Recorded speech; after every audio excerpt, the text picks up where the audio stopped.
The Scores tab for the fastest, most complete list of scores from around the state. HQ, Deerfield, Pittsburg. Quality Structures Incorporated, 90-mile-per-hour wind load standard. ESPN 100.7. Pittsburg High football on ESPN 100.7 is brought to you by Quality Structures Incorporated, National Bank, CDL Electric, Mary Body Frame Towing,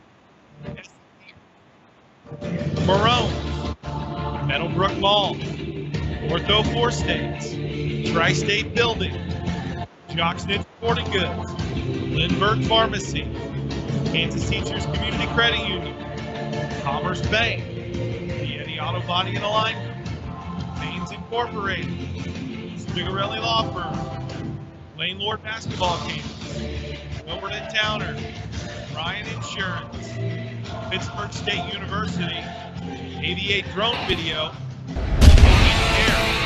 Crockett Television, now until live to the field, here's the voice of the Purple Dragons, Cam Molina.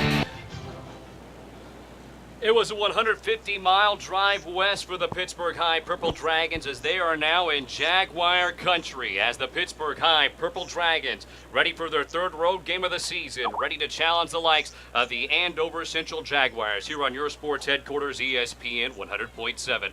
Hello, and we welcome you to Andover Central Sports Complex alongside Alexander Seiler. I'm Cam Molina with Shelby White back at our KSHQ studios. Last week for the Purple Dragons, it was their first road win of the season, a 45-19 thrashing against former Southeast Kansas League rival and the Fort Scott Tigers. In that contest, what more can be said about the senior quarterback in Chase Curtis, who had 5 total touchdowns in that contest, 3 through the air, 2 on the ground. He was absolutely able to dismantle a Tigers front that was heralded as one of the best in the Southeast Kansas League. Now coming on the road once again for the second consecutive week, heading towards the Wichita area. They will take on Tom Odley's group, who so far this year have struggled, 1-4 on the season, but they have done a good job moving the football on the ground as they man that I formation style offense. It will be interesting to see how both sides collaborate and organize their game plan. We will step aside for 2 minutes and bring you back an interview with Pittsburg High School head football coach Tom Nicholson. You're listening to your home of Purple Dragon Athletics on ESPN 100.7, your sports headquarters. It's game time all across the 4 states, and Frank Fletcher Toyota here in Joplin is here to cheer on every tackle, touchdown, set, and spike. That's why on behalf of the Kansas City Dealers Association, we've had the opportunity to share over $50,000 this year to support schools and local charitable organizations in the 4 states. For our team, it's always been about giving back, and Frank Fletcher Toyota applauds the hardworking and dedication of our educators, coaches, parents, and student athletes. Frank Fletcher Toyota is proud to be the #1 volume. What's the buzz around Community National Bank and Trust? They're talking mobile banking, instant issue debit cards, rewards checking and credit cards, and let's not forget e-Power checking, paying better than CD-like rates on a checking account, plus nationwide ATM fee refunds. Get in on the buzz. Community National Bank and Trust, member FDIC. Gear has already arrived, such as hats, tees, sweatshirts, license plates, koozies, and even tees for your dog. We are your stop to make before headed to tailgate. There's only one Gorilla Nation, and there's only one Gorilla Gear headquarters, Jocksnitz Sporting Goods. Check us out in downtown Pittsburg and Park.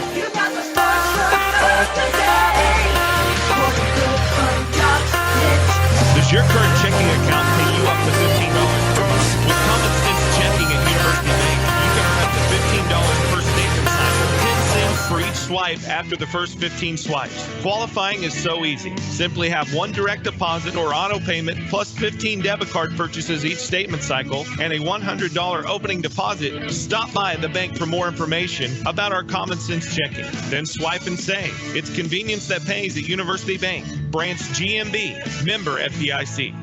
Now accepting new clients. At the Pet Care and Surgery Center, Dr. James Clark believes all of our pets deserve kind, humane, and loving treatment. From a simple checkup or rabies vaccination to performing major surgery, Plus, Dr. Clark has boarding, grooming, nutrition, and wellness checkups. Dr. James Clark can provide that loving member of your family with the treatment they deserve. Call 620-308-6454 to set up an appointment or simply visit petcarecenter.org. Pet care and surgery, making a difference. Now back to Dragon football. We welcome you back to Andover, Kansas and ESPN 100.7, your sports headquarters. Cam Molina joined by Pittsburg High School head football coach Tom Nicholson. Coach, last Friday was a win against your arch nemesis in the Fort Scott Tigers.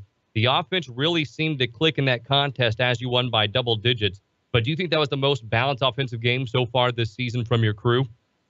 Well, the very first game against Harrisonville, we were pretty balanced split, but that was probably the best offensive game we've had, complete offensive game. Put up a lot of yards, had over 500 yards of offense, and finished a lot of drives. Had one fumble at the 1 yard line, or might have got another one, but it was pretty balanced. They were really stacking the box, keeping backers in tight to take away the run. And Chase was doing a good job of getting it to the right target, and the guys were making a lot of good plays for him. So between the running and the passing, the balance, the way the offensive line played, that was probably our most complete offensive game. Coach Chase Curtis, we talk about him quite often. Your senior quarterback had a hand in nearly every touchdown, all except one in the contest against the Tigers. When he's firing on all cylinders and when he shows that versatility on offense, what other forms of offense does that open?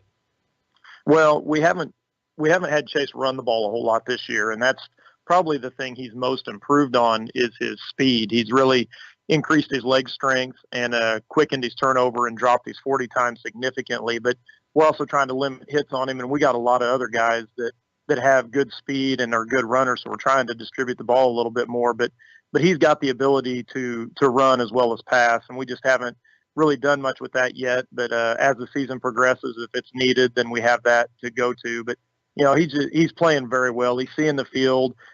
He's making the right checks at the line of scrimmage. He's seeing the open receivers. He's helping with pass protection stuff. He's just kind of seeing it all right now. And as a second-year starter, fourth game in the year, it's just making sense to him. He's got a really good handle on what we're trying to do. Coach, your backfield also very poignant.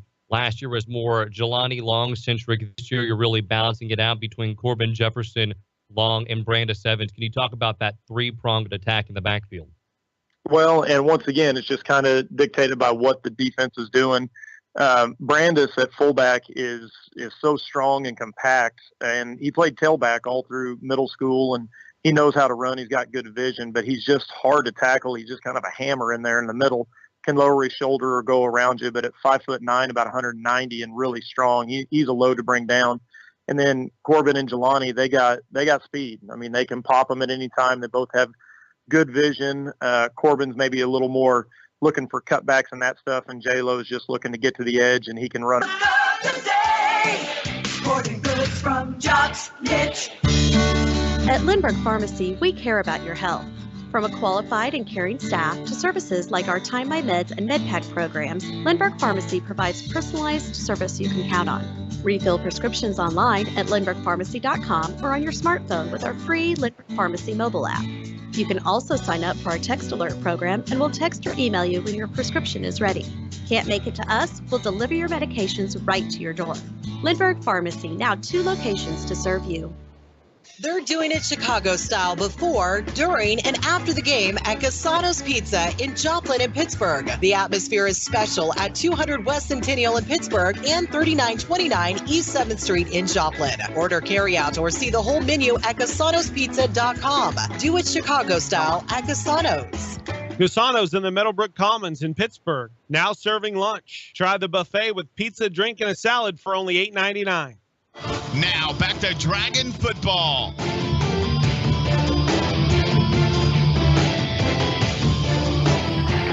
And we welcome you back to Andover, Kansas, alongside Alexander Seiler. I'm Cam Molina with Shelby White back at our KSHQ studios. We're ready to begin as the Pittsburg High Purple Dragons are on the road for their third contest on enemy turf this season. So far, 3-1 on the year. They performed valiantly against Webb City in their lone loss. Webb City still a dominant force in that Central Ozarks lead. But Tom Aldi and this Jaguars team over the last 17 seasons for Tom Aldi. He's only missed the playoffs 2 times. So that happened to be last season as well as during his tenure during the first 14 years of his career. The last 2 years for this Jaguars team, 3-9 combined. So a lot of young faces, Seiler, for this Jaguars club. Andover Central, though, nothing to really be scared about. This is more of a rebuilding project, much like what Pittsburgh did about 3 years ago.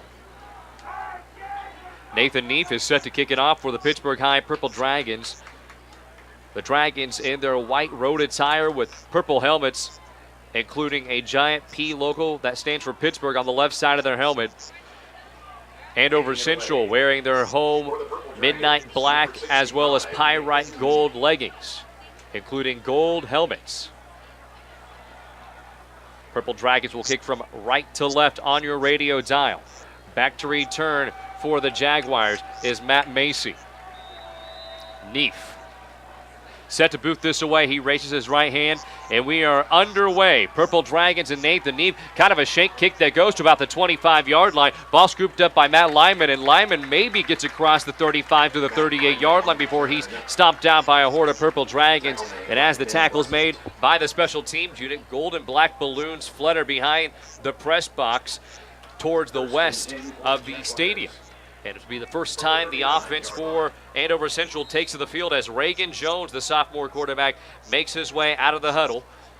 Andover Central with a strong right formation. Jones comes out to shotgun. 3 wide receivers set, 2 towards the near side. Jones, fake pass, tries to step into the pocket. He's immediately dropped no more than 3 seconds after he took the snap. He is absolutely walloped. Tackle made by Ty Cicero, and the sack forces the Jaguars to lose 3 yards. And that's a good start for that Pittsburgh defense. Getting in there pretty easy, get a good sack, start off the game. Andover, who began from their own 35, lost 1 yard on the sack. Jones, delayed handoff. He pushes it into the belly of Mitchell Allison. Allison tries to truck forward and is dropped well back at the 34-yard line, back to the line of scrimmage. Now a 3rd and 14. Another good showing for that Pittsburgh D-line.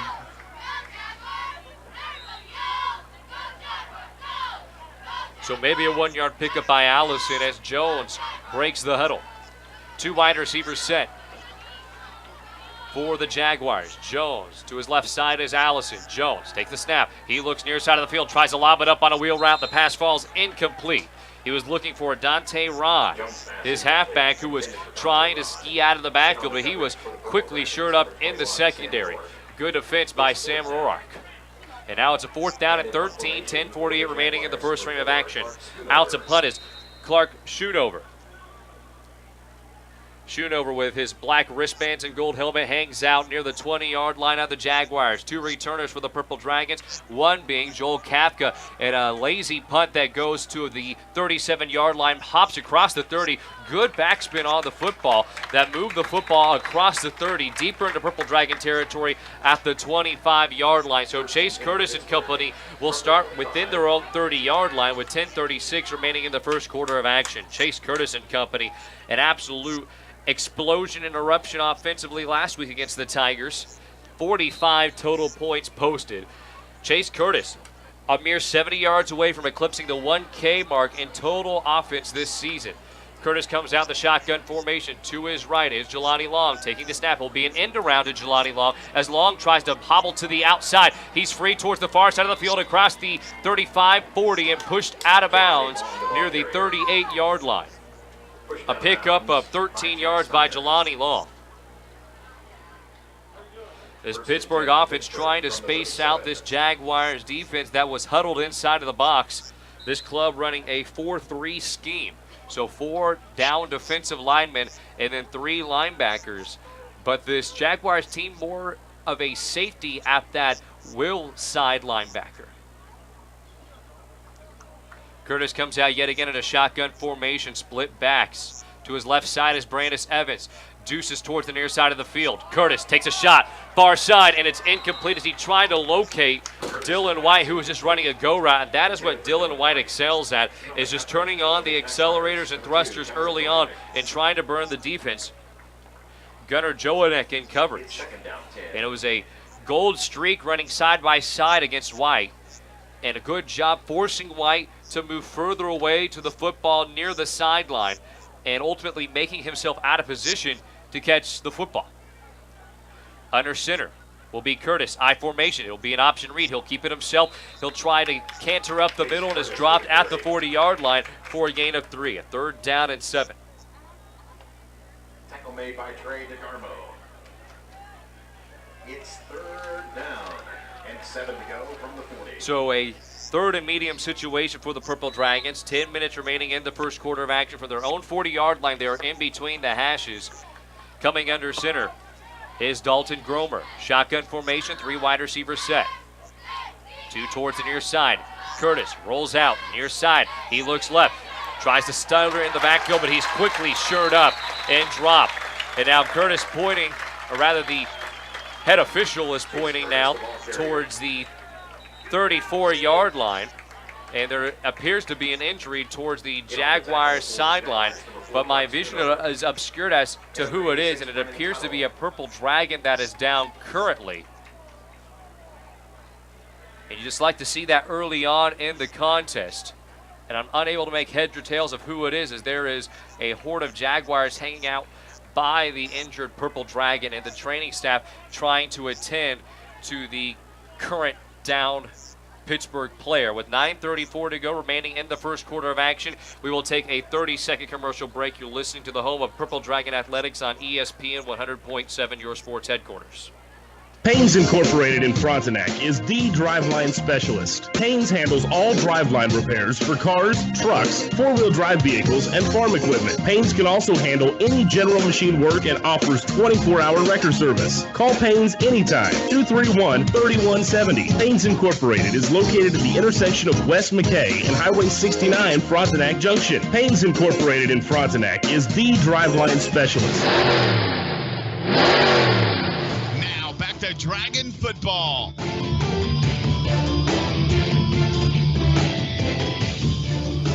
Welcome back to Andover, Kansas. The Pittsburgh High Purple Dragons on the road taking on the Jaguars. If you're just joining us on the dial, alongside Alexander Seiler filling in for Avi Sharma with Shelby White back at our KSHQ studio, I'm Cam Molina.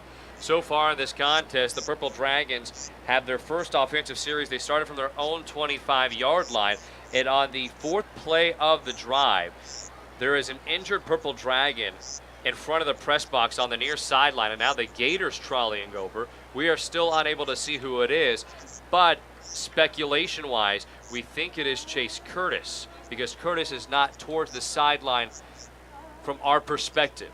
In which case, if it is Curtis, that would be a devastating blow to this Purple Dragon team, as he has done everything under the sun to ensure the Purple Dragons have a 3-1 record. Right now, the score is 0-0. It's a 4th and 13. A quick recap so far this season for Chase Curtis. 61% completion rate through the air. Over 760 yards passing. 7 touchdowns with an aerial assault that's been very prominent. And you have to compliment the tandem of Dylan White and Curtis. Curtis on the ground, 165 yards rushing and 7 touchdowns. Now, we still don't know if it's Curtis, though. Coach Tom Nicholson for the Purple Dragons was over by the near sideline. He is still there hanging out with the injured player, who is showing movement still. But it seems that there is a appendage that is bothering the player more so than another. Andover Central so far in the ball game went on a 3-and-out and then punted the football away. And it is Chase Curtis who is the injured Purple Dragon. He is being assisted into a sitting position and now being helped up. And it looks like he's gingerly trying to walk, but the coaching staff and training staff wanting to take it slow with their star senior quarterback. The Gator is still over by the Jaguars sideline, where Curtis is currently being stymied, not moving at all. And I think the Gator is going to stay beside Curtis just in case he needs to be helped off the field. I don't believe Coach Nicholson wants to risk the injury. So Curtis, who is having massive issues moving under his own will right now, is being assisted towards the Gator as he is limping heavily. And now we will see Ty Roark, the quarterback who last season filled in for 2 games for Chase Curtis. And Ty Roark, an accomplished quarterback in his own right, speaking with head coach Tom Nicholson for the Purple Dragons as Curtis is being placed on the Green Gator and now being carted off the field. And a rousing applause from both the Andover Central side and the Purple Dragon Loyal, who have traveled all the way to Andover, Kansas, about a 2.5-hour drive. But Roark, who was at a Pittsburg State football camp, was complimented by one of the coaches as he and Curtis were, according to that coach, 2 of the 3 best quarterbacks at the camp. Here's a punt by Ty Roark that sails to the 30-yard line and takes a hop as it was a 4th and 13, and the ball swivels behind the 25 to the 26-yard line. And Central now has the opportunity for their second offensive series to go swell, and you just hope that the energy from this Pittsburg High School team that is constantly flowing is not abated because of their senior leader's injury. First and 10 for the Jaguars from the 27.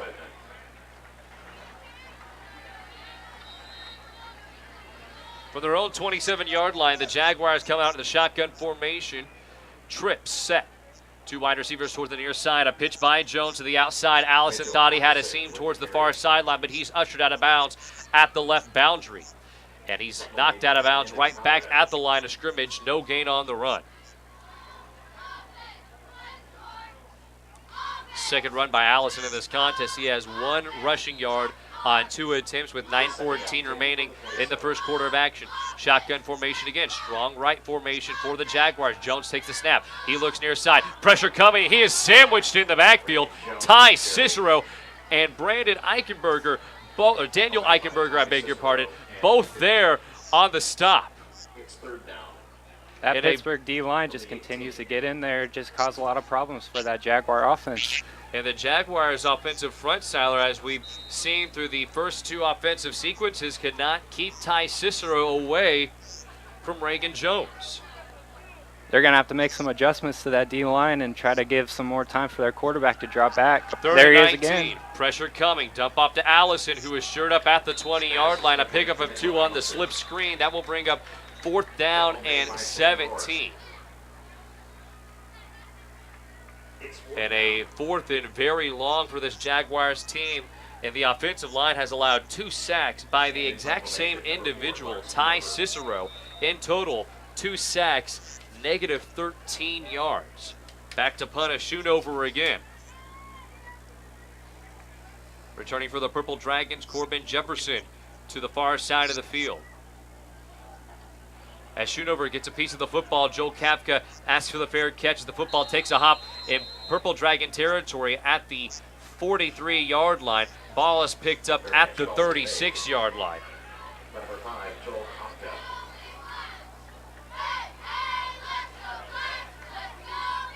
So Ty Roark and the Purple Dragons offense will head out to the field.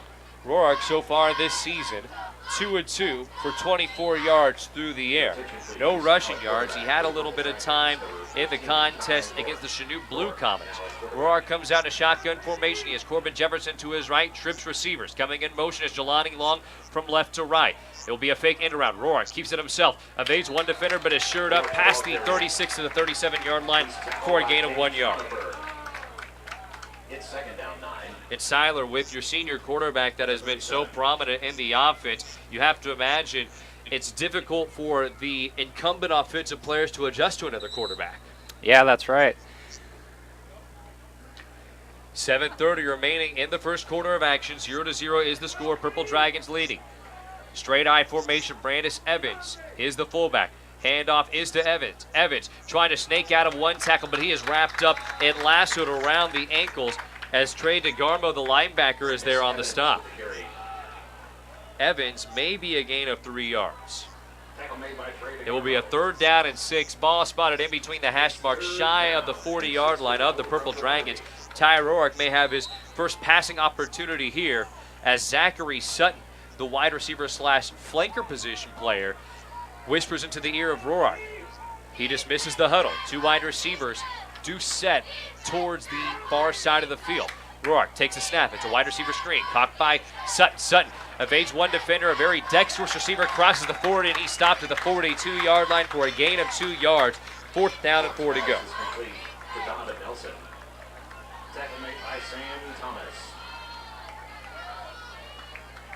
It's 4th down. So a 4th down and 4, the Purple Dragons experiencing an unusual stretch of offensive anemic phases, if you will. And back to return now for the Jaguars. As Roark accepts the punt, but the snap is high. Jelani Long accepts the snap.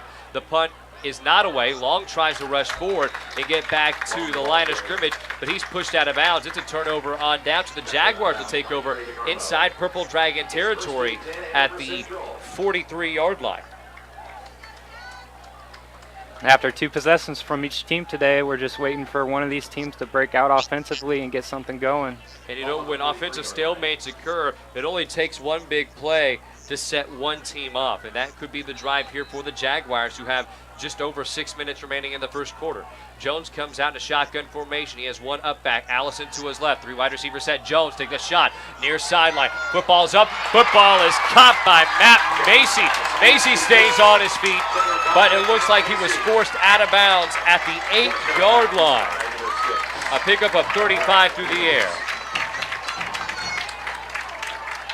It was just a simple go route, one-on-one coverage as Brett Weimer was trying to cover Macy, and Macy has been the most dynamic offensive weapon for Jones this season.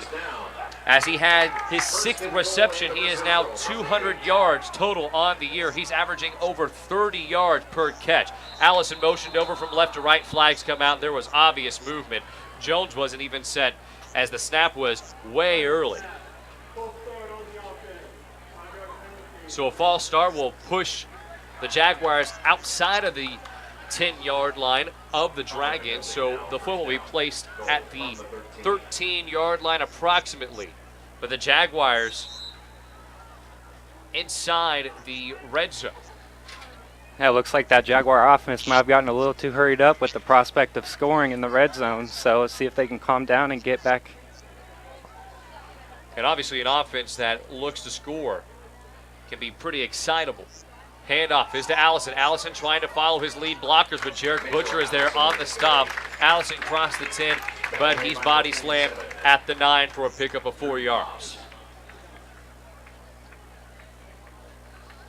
But to your point, Seiler, sometimes offenses smell the end zone as they want to take advantage of the current circumstance, and in which case you do have to compose yourself. You have to slow down a bit and be able to execute. 2nd down and goal from the 9-yard line. Shotgun formation again, 3 wide receivers set. Deuces towards the far side. Ball thrown up, incomplete. Good pass deflection by Brett Wiemers. He was one-on-one against Macy. Wiemers would not be manhandled twice by Macy.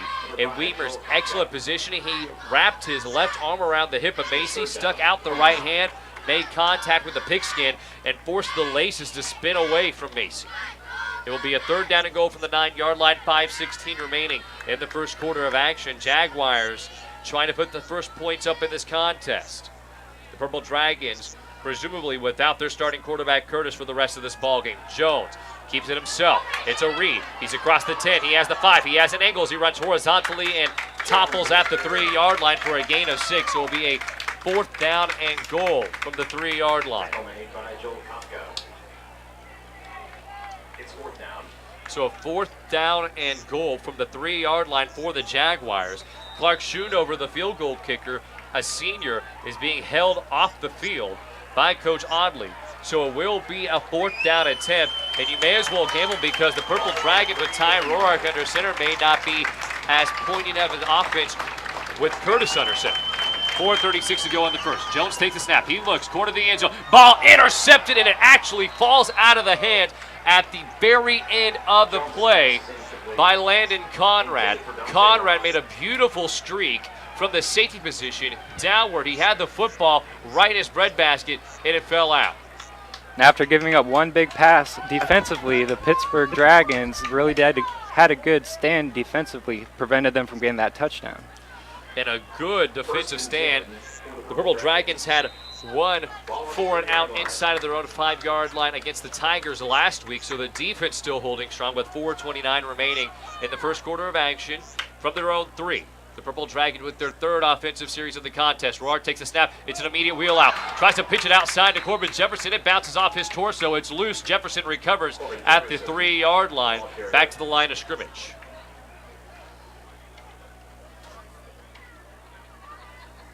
Second down, 11. From the 2. So now from their own 2-yard line, as it will be registered as a 1-yard loss, the Purple Dragons will sub out Dylan White, who crosses the threshold of the 15-yard line to talk with Coach Nicholson. It's one-on-one coverage towards the far side of the field as Roark takes a snap. A deep pitch. Corbin Jefferson has a seam. He's across the 10 and wrapped up at the 12-yard line for a pickup of 10 yards. It will be 3rd and short for the Purple Dragons. I'm sure Ty Roark is going to feel much more comfortable out here rather than on the goal line like that. Yeah, a little bit more breathing room, and sometimes that's what quarterbacks need, especially a young quarterback thrusted into a situation he's not used to. Under 3:30 remaining in the first quarter of action. Roark will line up under center. I formation, Brandis Evans. The back behind him, deep back is Corbin Jefferson. Roark fakes it. There's no one there. Defense was not fooled at all, and that was a very odd play. Roark turned around, stuck the football out to his left hip. There was not a halfback to scoop it up and run forward, so Roark was absolutely pummeled behind the 10-yard line, and he was sacked for a loss of 2. It's 4th down.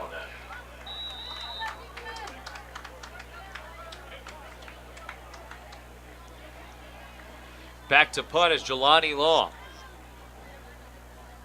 Law with the snap, pigskin in his hands, kicks it, and the big right-footed kicker offs it off to Matt Lyman. Lyman across the 40-yard line, breaks 2 tackles, tries to pirouette out of another, but he's stymied at the 36-yard line of the Purple Dragons. Again, excellent field position for Andover Central. Their 2nd offensive series inside of the 45-yard line of the Purple Dragons.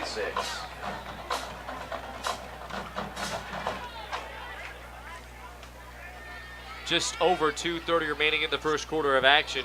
Jones and company tasted the end zone, but were unable to score from 2 yards away on a 4th and short. So the Purple Dragon 36-yard line on the left hash mark. Jones reads a handoff to Allison. Allison slithers away past one defender and gets across the 32 to the 31-yard line, a run of 5 yards. And Allison, a very shifty halfback this season, entering the contest, over 30 carries for 115 yards and 2 touchdowns. Longest run of the season is 30 yards. Jones comes out in a shotgun formation, trips near side. Jones takes the snap. He looks through the middle of the field. Ball thrown directly into the midst of Chase Johnson. I don't know where Jones was looking, but Johnson at the 40-yard line, pushed out at the 39. A late flag comes in as Ty Cicero is now trying to jaunt off the field. And Cicero, who is walking away from the head official, the referee, is trying to talk with Cicero. Not sure what the call is, but it may be unsportsmanlike.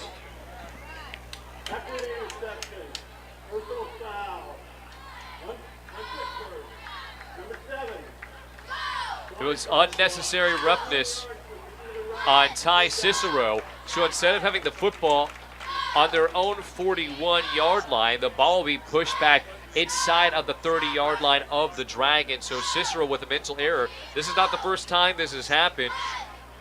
Dumb mistakes have plagued this team several times throughout the season, Fort Scott being a case, and against Webb City. Under 2 minutes remaining in the first quarter of action from their own 27-yard line following the interception. 1st and 10 for Pittsburgh from the 27. So the Purple Dragons, their 4th offensive possession. Roark mishandles the football. The ball is still loose. No one has a direct signal yet, and it looks like the Purple Dragons have recovered.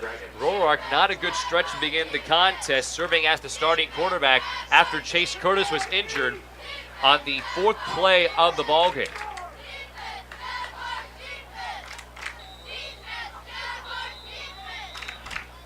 So the defense had stood strong. They forced a turnover, and they have also made a defensive line stand. And now Coach Tom Nicholson will use a timeout as he tries to calm down the offense for the Purple Dragons that seem to be very erratic and capricious. Score 0-0, 132 remaining in the first quarter of action. We will take a 30-second break. You're listening to Purple Dragon Athletics on ESPN 100.7, your sports headquarters. No one wants to file for bankruptcy, but a wage garnishment can make it hard to pay the rent, pay the pharmacy, or even feed the family. Bankruptcy can be a viable option to help families cope with unfortunate and unforeseen financial hardship. Call Steve Stockert at Wilbert & Towner, 620-231-5620 for a consultation to find out if bankruptcy is the right choice for you and your family. Call today. Wilbert & Towner, a full-service law firm, 620-231-5620. We are a debt relief agency, helping people find the relief they need in bankruptcy. Now back to Dragon football.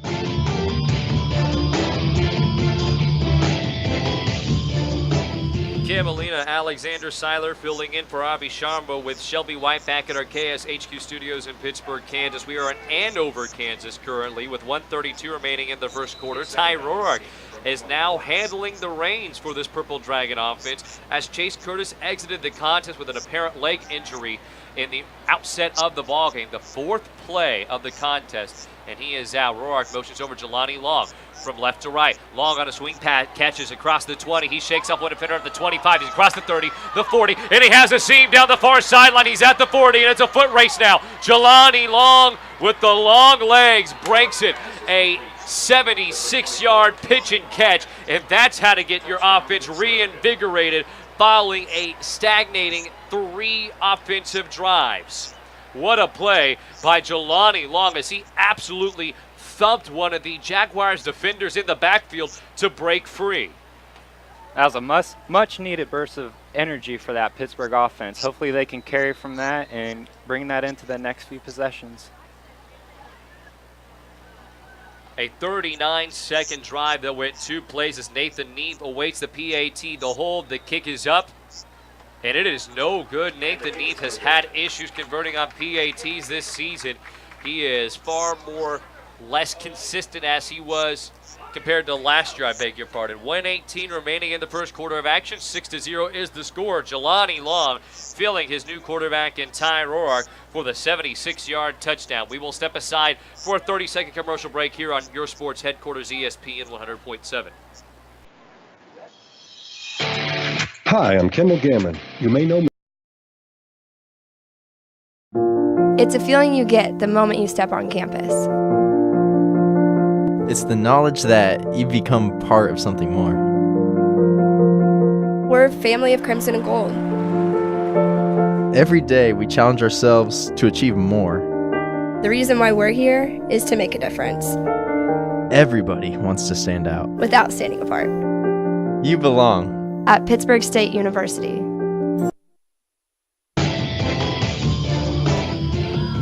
6-0 is the score. The Purple Dragons strike first in what has been a very unique situation for Tom Nicholson's crew. Star-studded senior quarterback Chase Curtis goes out the 4th play of the ball game. Ty Roark steps in, 3 straight offensive possessions with 0 to no offense, but then Ty Roark hooks up with Jelani Long for a 76-yard touchdown. Nathan Neef kicks this one away, and it goes through the back of the end zone. A touchback, so the Jaguars offense, who have been the victims of an interception thrown by Jones as well as a goal line stand by the Purple Dragons defense, makes their way out onto the field from their own 20-yard line.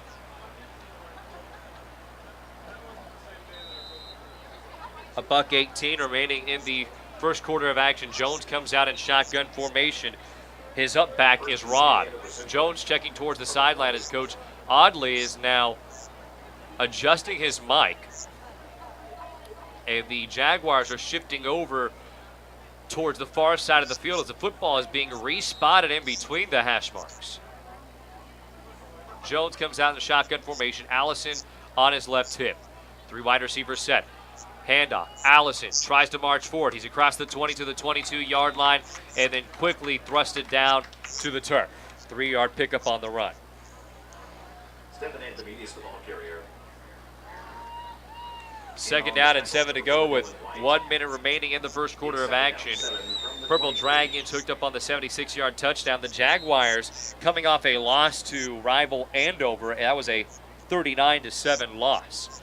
Negative 15 yards rushing against Andover last week. Macy open near side of the field. Jones hooks up with Macy at the 27-yard line, shy of the first down marker, but now it's a third and manageable situation.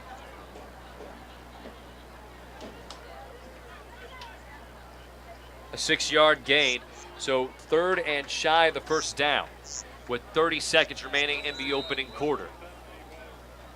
Three wide receivers now breaking away. They weren't even in the huddle with Jones, decked out in their gold helmets, almost Notre Dame-like colors. Slot receiver is Peyton Jensen. Jones, handoff, right up the middle, and battling forward for a minimal gain, but enough to move the chains is Stephen Anthemides. Tackle made by Peyton Steele. The gain good enough for another Jaguar first down. First and 10, Andover Central. The Jaguars have ran that halfback draw right up the middle many times so far in this game. Let's see if they continue that tonight. So it's a gain of 7 on the run to bring up a fresh set of downs, and that will spell the end of the first quarter of action. 6-0 is the score. The Purple Dragons without Chase Curtis, relying on reserve Ty Roark, but he found Jelani Long to get the scoring started. A 76-yard touchdown pitch and catch. Jaguars on the prowl. We'll step aside for 30 seconds. We'll bring you back more action from Andover, Kansas. You're listening to the home of Purple Dragon football on ESPN 100.7, your sports headquarters. If you want to improve your basketball skill set, you need to attend one of the Lane Lord basketball camps. Each camper receives individual attention and specific coaching adapted to age and skill level. There's something for everyone. A grade school camp for girls entering 3rd through 8th grade, a high school team camp available on 2 different weekends with both varsity and JV levels of competition, plus satellite camps throughout the summer. All campers receive instruction from head coach Lane Lord, head assistant Amanda David, along with former and current players. For more information, visit them online at LaneLordBballCamps.com. Coach Lord and Coach David have seen tremendous success over the past several years, and they begin their recruiting at these camps, with over 20 former campers being signed. Visit LaneLordBballCamps.com. Now back to Dragon football. First and 10 as the second quarter starts. Hand off to Anthemides. He's across the 45, past midfield into Purple Dragons territory, out of the 49-yard line. It was a pickup of 15 yards to begin the second quarter of action. If you're just joining us on ESPN 100.7, whether it's on the dial or on our K-Preps live stream, I beg your pardon, alongside Alexander Seiler with Shelby White back at our KSHQ studios, I'm Cam Melita. A flag down late on the play. It's a holding against the Jaguars, so instead of a first down, it will be a first and long. So punch the restart button to begin the second quarter of play. 6-0 is the score. The Purple Dragons without Chase Curtis, who was injured on the opening drive, 4th play of the contest. And Curtis seemed to have a leg injury as he was carted off of the field. And Roark hooked up with senior halfback Jelani Long for a 76-yard touchdown. 11:52 remaining in the first half of action. Jones comes out in a shotgun formation. 4 wide receiver set, trips towards the far side. Hand off to Anthemides, which is delayed. Anthemides maybe squeaks out 2 yards to make it a 2nd and 12, and that holding penalty really hurts. Nathan Neef on the stop defensively for the Dragons.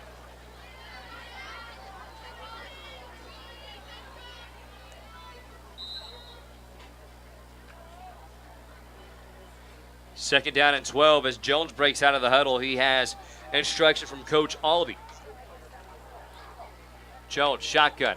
Deuces towards the near side. A little bit of movement by the wide receivers and no flag. Jones takes a shot. The big arm quarterback throws it out of bounds as he had Lyman over the top of the defense as Drew Rolfs and Joel Kafka were uncovered, but both were trailing behind Lyman slightly.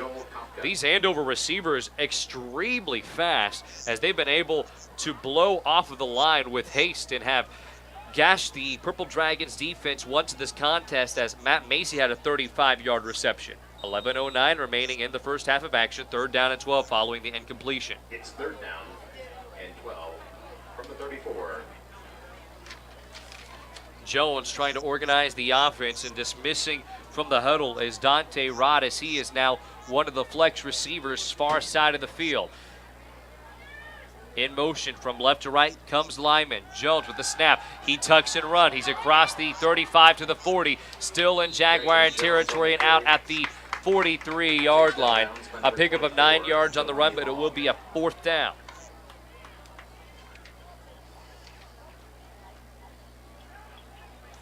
So now the special teams unit will march out onto the field. Clark Shonover makes his way back out to punt. He's on the left hash mark towards the near side of the field at his own 30. Kafka and Jefferson back to return. Shonover, a high arcing punt with a very awkward hobble in the air as it twirls and falls into the breadbasket of Joel Kafka inside of his own 25-yard line at the 22.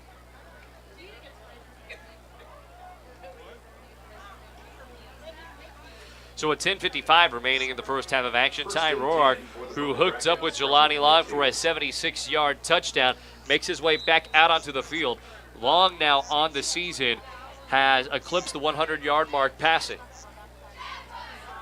First touchdown of the season as well through the air. Stack trip set towards the far side of the field. Delay handoff is shored up at the line of scrimmage. No gain on the run. As Corbin Jefferson had nowhere to go, and sliding down was Matt Lyman in the secondary to make the stop. Tackle made by Cade Schonover. And Cade Schonover also there on the assist. Second down, 10.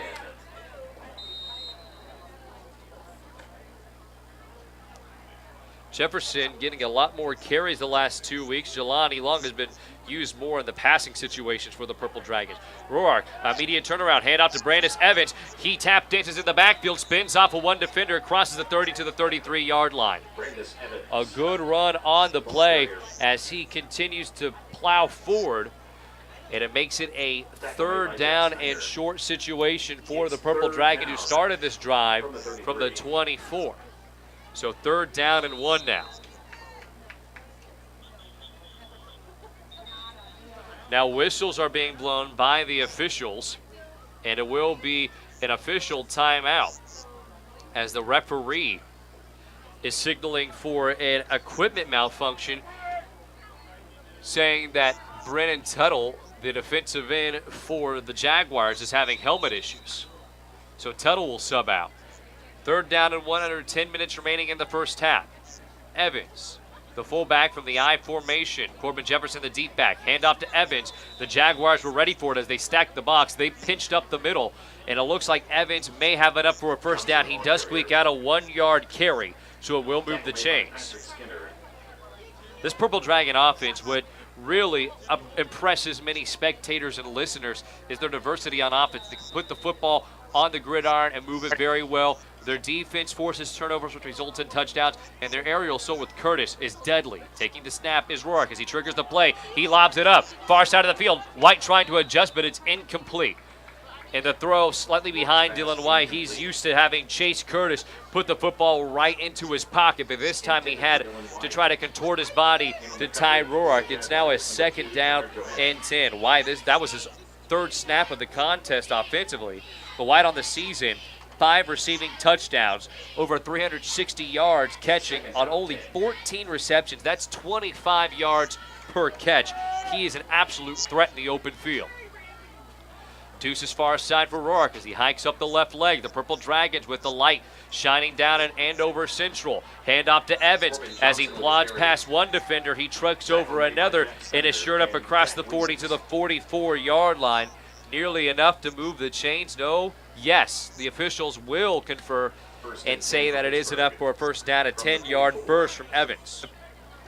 Now it looks like this Dragons offense is finally starting to get into a good groove, get some multiple plays going into possession. First down and 10 from their own 44-yard line with 9 minutes remaining in the first half of action. Jaguars have 4 down linebackers showing that they're going to play man. Blitz is being shown and a flag comes out. And it looks like there was movement on the offensive line for the Purple Dragons.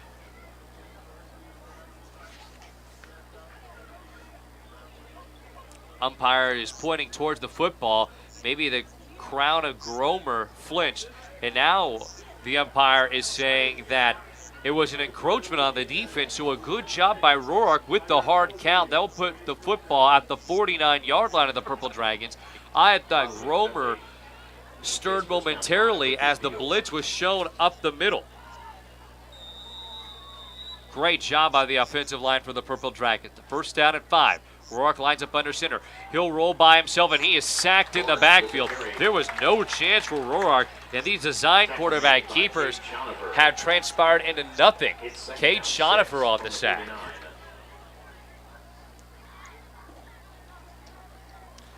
Second down and 6, 8:34 remaining in the first half of action. And that is the fourth time in the ball game Roark has just done a simple rollout. And I'm not sure if it's supposed to be an option read or a designed run. Jelani Long, beg your pardon, Corbin Jefferson to the right of Roark, trips bunch towards the near side of the field. Handoff, off tackle to Jefferson as he lowers his shoulder and tries to muscle into Jaguar territory. He stopped at the 47-yard line for a gain of 4, which will bring up a third down and short. Tackle made by Stratton Stamp. Under 8 minutes remaining in the first half of action. As the Purple Dragons seeking to extend their drive, they lead 6-0. Chase Curtis, the starting quarterback for the Purple Dragons, out, as he was injured during the first offensive sequence for Pittsburgh. Split backs for Roark. Roark immediately turns. Bad pass that popped up into the air, nearly intercepted. Roark with a telegraph throw, and Jake Taylor made the jump from the 40-yard line inside of his own territory to his 45, where Dylan White was stationed on a hitch route and nearly picked off the football. Good individual effort by White to slap the football away, and Roark, as soon as he had the snap, shifted his body towards the right side of the field, tried to deliver a throw, but it was a lollipop that was almost intercepted. Fourth and third from the 48-yard line of the Jaguars. Long will punt. Back to return is Lyman. Ball takes a hop at the 18, continues to roll forward inside of the 15, scooped up at the 14-yard line of the Jaguars, who will start deep in their territory.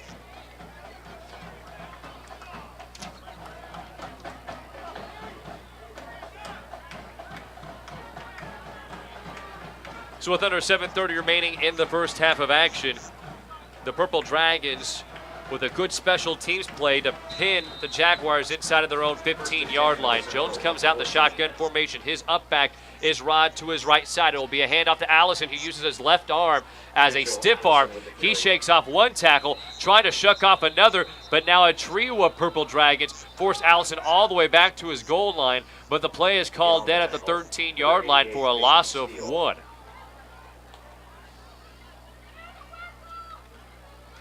The Jaguar fans have shown up in a plentiful fashion, decked out in their charcoal coal attire. Now there is a flag on the field. Umpire saying that it was an illegal substitution by the Purple Dragons. They had a man trying to exit the playing field but never got off in time. So instead of a loss of 1, it's a pickup of 5. First and 5. For the 19-yard line of the Jaguars. Ball spotted in between the hash marks. 3 wide receivers set. Near side receiver is Lyman. Taking the snap is Jones. Handoff to Allison, and Allison is quickly wrapped up around the ankles. A good snaring tackle made at the defensive line by Peyton Steele. Maybe a gain of 1 yard. Second down, 2 from the 22.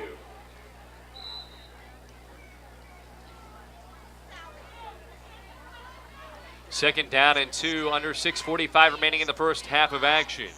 Jones makes his way out onto the field after receiving orders from the sideline. He responds to his huddle. For the shotgun formation, he'll take the snap, which is a high one. It'll be a handoff to Allison, who bursts forward, and he has it up for a first down as he crossed the 25 to the 27-yard line, a gain of 5. Looks like he had some open field at the end of that run, but then just got tripped up at the last second. And the turf monster, quite the menace for many football players nowadays. As Allison is flanking Jones to his left side. 4 wide receivers set. Deuces towards the near side of the field. Jones keeps it himself. He'll roll out near side. As he makes a play happen, he tries to dump it off. He has Macy. Macy catches the football on a quick out route, and he'll sprint out of bounds inside of the 35-yard line to the 37. And enough for a first down. A gain of 11 yards. And Jones does a good job extending the play. And for his physique, 6 feet tall, 170 pounds, and just a sophomore, the kid has a cannon. And now there will be an official timeout by the referee. The downs judge setting up by the first down marker and making his way back to the line of scrimmage at the 37-yard line. Hand off to Allison. He skis past the 45-yard line to the 46 for a gain of 9 yards. Or I beg your pardon, a gain of 8 yards. Another instance in which Mitchell Allison has used his speed to get around that corner, get some yards. 2nd down and 2 to go. The scoreboard here in Andover, Kansas reads 4th down and 2 to go. 5:40 remaining in the first half of action. From their own 45-yard line, the Jaguars come out in a pistol formation. Deuces towards the near side of the field. Rolling out is Jones, nearly sacked in the backfield. Weaves past one defender, and he's sacked by the second. The initial pressure was by Landon Conrad, and then how about Daniel Eichenberger getting in the backfield for the drop? A massive loss that pins the Jaguars at their own 34-yard line. The first down marker all the way at the 47-yard line. It will have to be a 13-yard pickup here on 3rd down and long.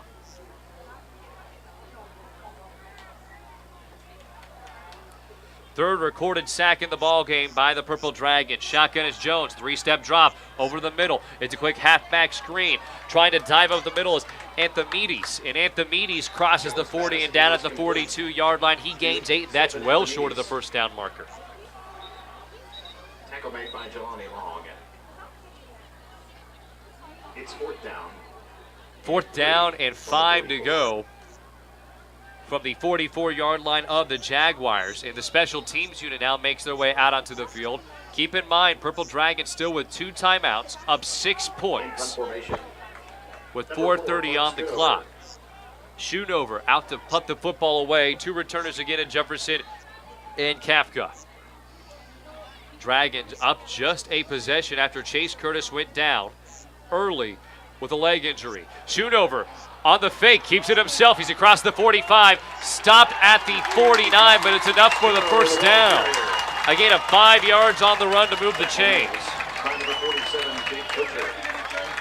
That's a very big play for this Jaguar offense, one which they need very badly. As we're nearing halftime, they're still down 6-0. So a fresh set of downs, the Jaguars gamble, and it pays off for Coach Audley, who in his 17th season led the Jaguars to a Class 4A Division I state appearance. They lost to Bishop Miege, though, but a memorable run nonetheless. 3 wide receivers set for Jones as he comes out in the pistol formation. Jones reverses. It's a pitch to Macy as he tries to wind towards the far side of the field. An ankle tackle is not enough to drop Macy, but a gang tackle by 2 Purple Dragons, led by Joel Kafka, I believe, as he's towards the far side of the field, is there on the stop, and it's a loss of 3 on the end around. Jaguar offense comes back with another attempt at some trickery. It just doesn't pay off like it did last time. It is a loss of 3 yards. Ball still in Andover Central territory at the 46-yard line. Jones will come out the shotgun formation with Anathides, I beg your pardon, in the backfield. Hand off to Anthemides. Anthemides gets across the 47 to the 48-yard line for a gain of 2 yards. So a 3rd down and about 10 to go. The first down marker on the 39-yard line, or I beg your pardon, the 41-yard line of the Purple Dragons, and a timeout used by the Jaguars. 3 minutes remaining in the first half of action.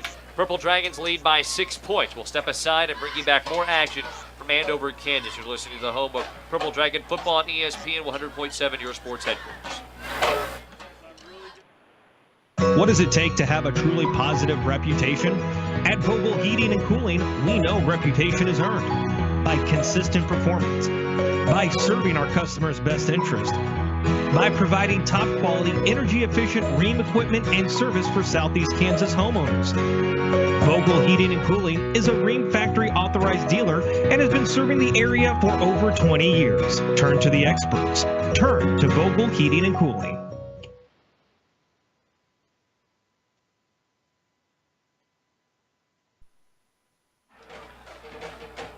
Welcome back to Andover, Kansas, where the score is 6-0. The Purple Dragons with the lead. Senior quarterback for Pittsburgh and Chase Curtis out during the first offensive sequence of the contest. Coach Tom Nicholson not wanting to risk it. His senior quarterback carted off the field. Ty Rorak hooked up with Jelani Line for a 76-yard touchdown. On a 3rd and 10, the Jaguars with the football. Jones steps up in the pocket. He's past the line of scrimmage. Now he'll tuck and run across the 45 to the 44-yard line. And now the Jaguars fans wanting a late hit on Jones as Chase Johnson came in after Jones had tiptoed out of bounds. And that's a very close call, but it seems the Andover Central fan base will get the call that they want, which will move the chains.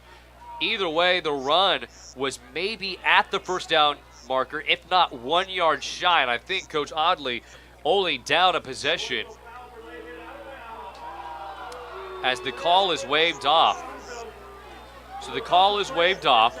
The football is right at the 40-yard line. The scramble for 10 yards enough to move the chains for the Jaguars. The gain good enough for another Jaguar first down. That was a very close call on that late hit. Probably could have gone either way, but it did seem more late rather than not. And in that case, Seiler, it's kind of difficult to tell because if you're a defensive player, you're streaking down, trying to make a tackle like you're taught to do, in which case the quarterback for the opposing team is running out of bounds, and maybe you can't see where his feet are at. But that's a very good point, yeah. Either way, the penalty waved off. It's a 1st and 10 for Jones. He'll go with a shotgun handoff to Anthemides. Anthemides bursts forward at a gap towards the left side of the offensive line. He trucks past the 30, continues to rumble forward, and is into Purple Dragons territory at the 26-yard line. It's a gain of about 14 yards and enough to move the chains. Anthemides, the change of pace halfback, compared to Mitchell Allison, who has had a majority of the handoffs, but the Purple Dragons defense caught off guard. 3 down defensive linemen for the Purple Dragons. It's a read. Anthemides takes one cut across the 25, and he stopped at the 24 for a pickup of 2. Now the time is still winding down. Just about 2.5 minutes left in this half, and I'm sure Andover Central would love to score, tie this up, or take the lead before halftime. The drive has now lasted over 5 minutes. It began from the 14-yard line of the Jaguars, and it seems the Purple Dragons defense is gassed. 2 minutes remaining in the first half. Jones with the shotgun formation. 3 wide receivers set. Deuces towards the near side. Jones thinking about rolling outside. He's across the 30. Pump fake. He makes his way past one defender to the 20. Tries to cut back inside, but is ushered out of bounds at the 19-yard line.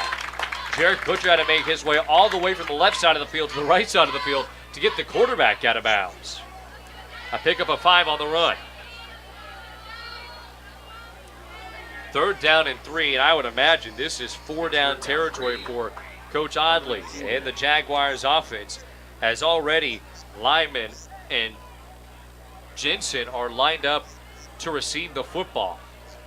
The 2 wideouts, a large amount of space between the 2. Blitz coming. Anthemides immediately pummeled in the backfield and dropped to the 21 for a loss of 2, so it'll be 4th down and 5.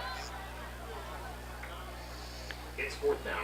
And there was no sugarcoating that play, nothing to disguise it, and it did not take a sleuth on the Pittsburgh side to get the gist of what was going to happen. So Clark Schoonover comes out onto the field to attempt a 38-yard field goal. Schoonover with his black socks and black Nike cleats set up with a monolithic light shining down on him on this Friday night. Score 6-0. Schoonover, the field goal kick, not even close as he hit the middle of the football, and it was a straight line kick that had 0 arch to it. 6-0 is the score still.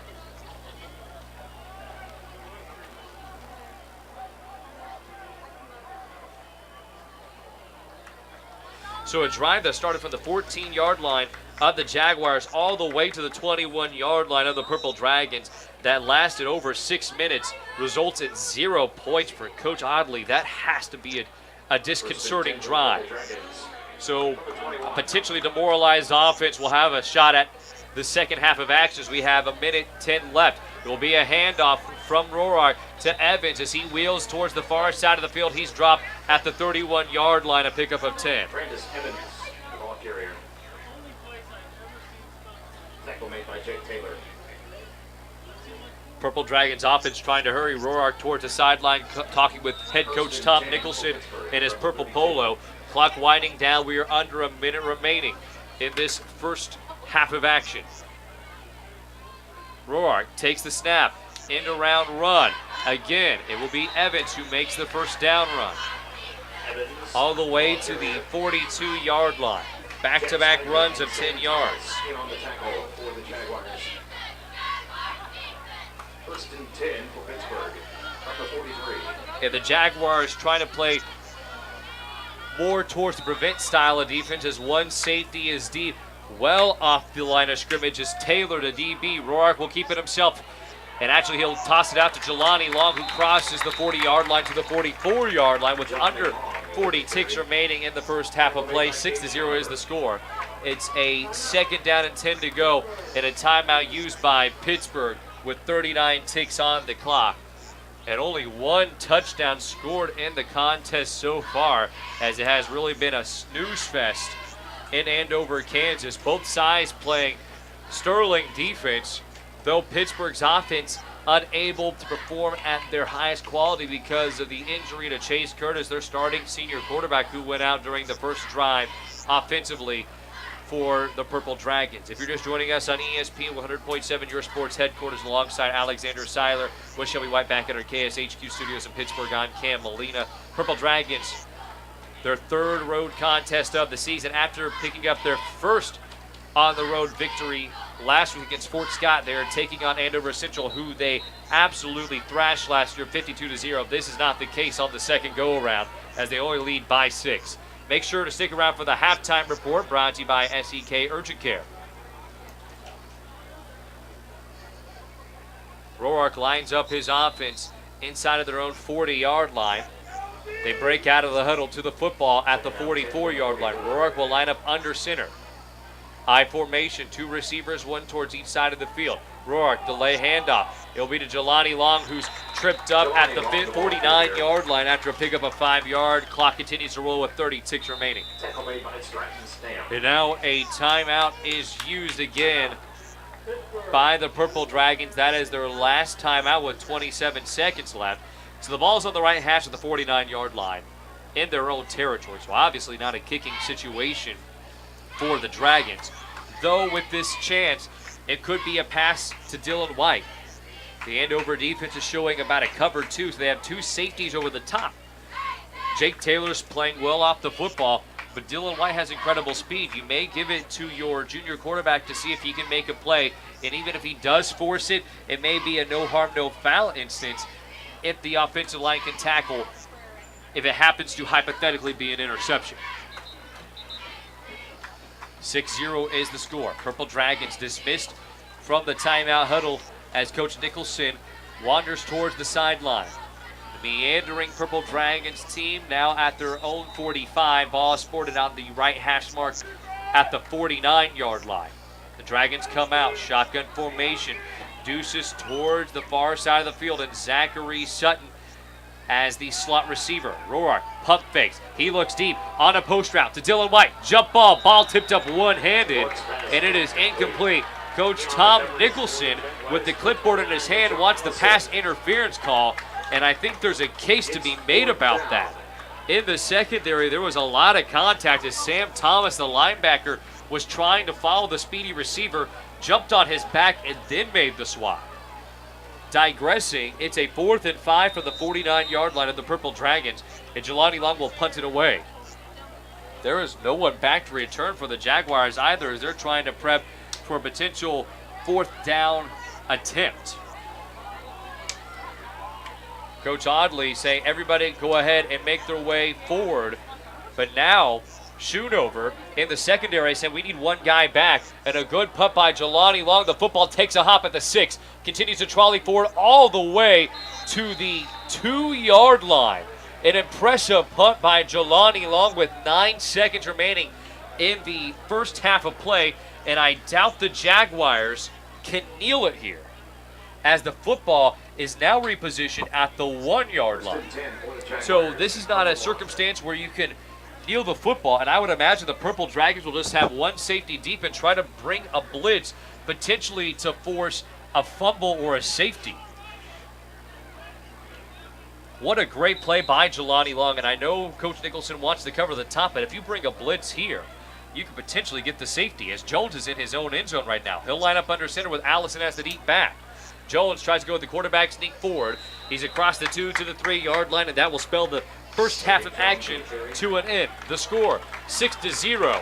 The Purple Dragons lead by 1 possession. Chase Curtis, the starting quarterback who has 14 total touchdowns this year, unlikely to return to the contest following an apparent leg injury during the first offensive drive for Pittsburgh. Ty Rorick has taken command of the offense and has led one scoring drive as Jelani Long pulled out his do-it-yourself kit following a swing pass and burst forward for a 76-yard touchdown. The Dragon defense holding strong, but the Jaguars responding in turn. We'll go ahead and take a 2-minute commercial break and bring you back to Andover, Kansas for the SEK Urgent Care Halftime Report. Don't go anymore. More action from your Pittsburgh High School athletic headquarters on ESPN 100.7. The true test of a great insurance agency comes when you suffer a loss. It's easy to take your premiums, but Crawcan Telephone Cooperative has been serving Girard in southeast Kansas for 65 years. In 1952, we helped our members connect with each other using telephone lines. Today, we connect our members with the entire world using fiber optics. While the technology has changed, our commitment to deliver it to our members has not. Check us out on the web at ckt.net. Headquartered in Richmond, Kansas, QSI Quality Structures Incorporated specializes in designing and building complete post-frame buildings. We provide structures built to withstand a 30-pound ground snow load and a 90-mile-per-hour wind shear built to the most stringent codes. Whether you need a garage, agricultural building, commercial facility, or custom-built design, we're your one-stop shop for post-frame buildings. QSI. Everything we do is right on cue.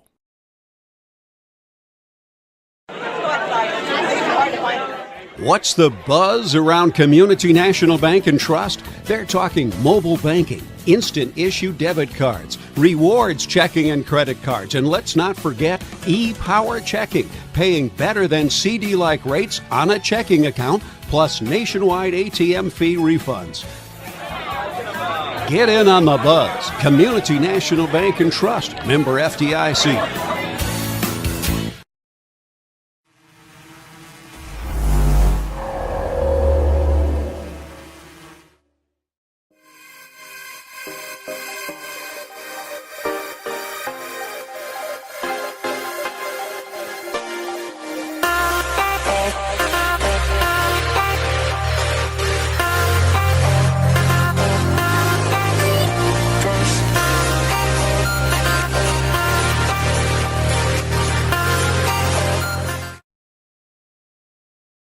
Debit cards, rewards checking and credit cards, and let's not forget e-power checking, paying better than CD-like rates on a checking account, plus nationwide ATM fee refunds.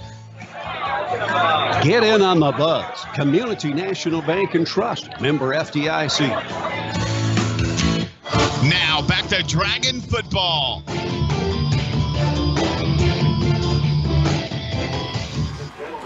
A merry welcome back to Andover, Kansas, as the Pittsburgh High Purple Dragons are on the road taking on the Jaguars. We welcome you to the Andover Athletic Complex alongside Alexander Seiler filling in for Avi Sharma with Shelby White back at our KSHQ studio. I'm Cam Molina. Welcome you all in to the SEK Urgent Care Halftime Report. At intermission, the score is 6-0. The Purple Dragons lead, and this is a very rare situation for Pittsburgh as they are without their senior quarterback, Chase Curtis, who in total has over 900 yards of total offense on the season, 14 touchdowns.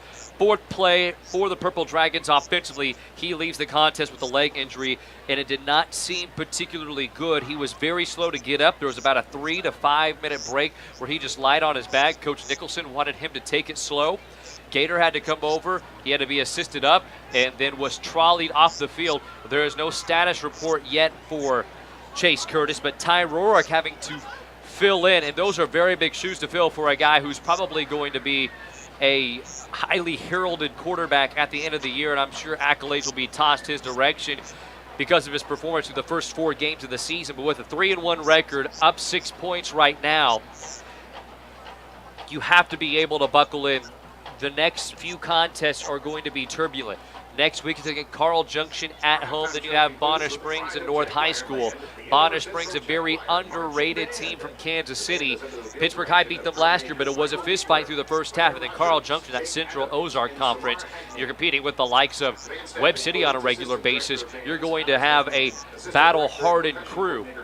So Pittsburg trying to pull out this victory just in case there's the potential of slipping up in the ensuing weeks. But Ty Roark in that first half of action ended up being sacked twice and threw a touchdown pass to Jelani Long for 76 yards. Roark on the season now over the century mark passing, and he has 1 touchdown. Last year at minimal time, he started 2 games, was able to accrue a total of 2 touchdowns, but the difficulty lies in the change at the helm.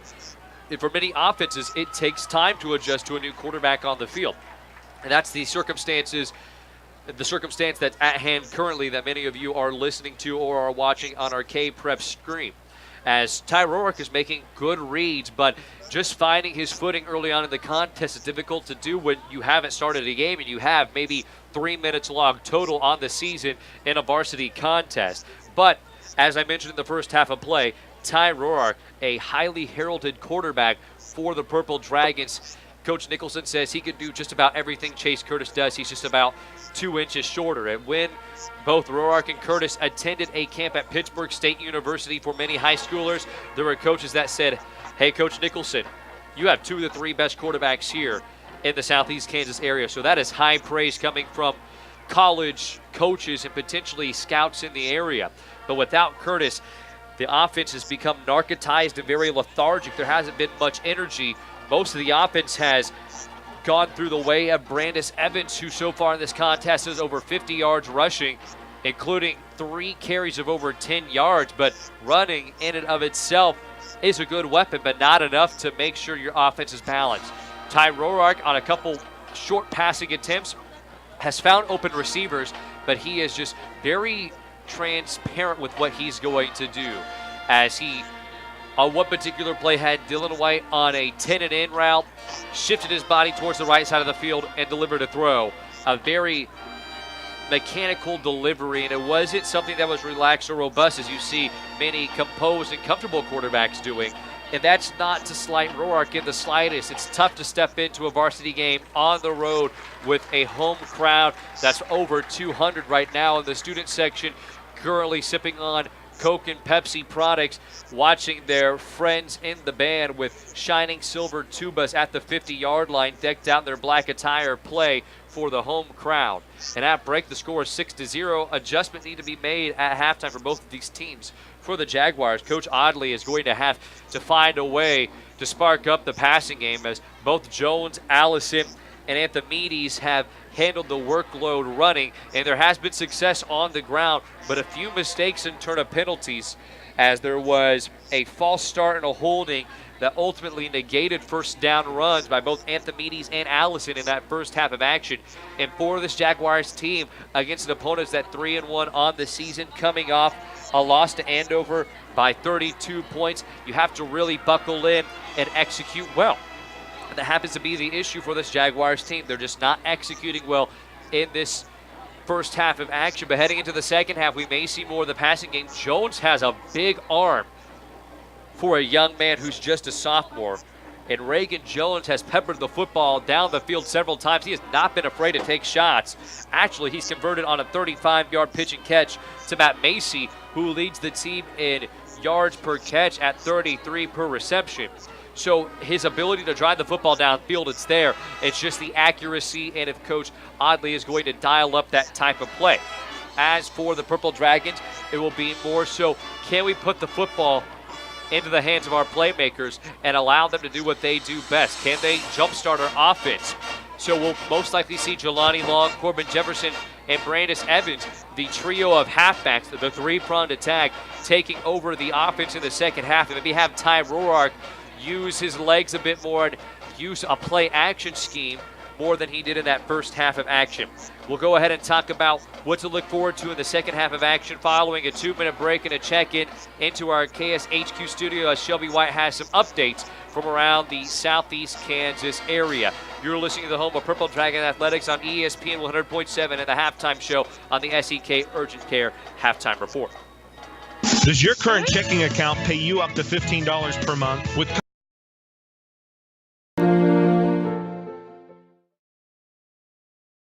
Headquartered in Richmond, Kansas, QSI Quality Structures Incorporated specializes in designing and building complete post-frame buildings. We provide structures built to withstand a 30-pound ground snow load and a 90-mile-per-hour wind shear built to the most stringent codes. Whether you need a garage, agricultural building, commercial facility, or custom-built design, we're your one-stop shop for post-frame buildings. QSI. Everything we do is right on cue. It's a feeling you get the moment you step on campus. It's the knowledge that you've become part of something more. We're a family of crimson and gold. Every day we challenge ourselves to achieve more. The reason why we're here is to make a difference. Everybody wants to stand out without standing apart. You belong at Pittsburg State University.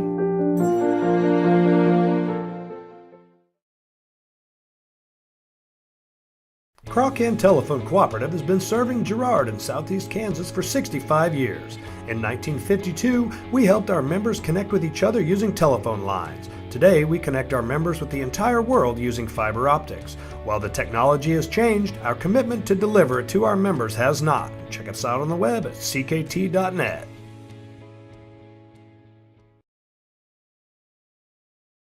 All accidents 24-hour towing.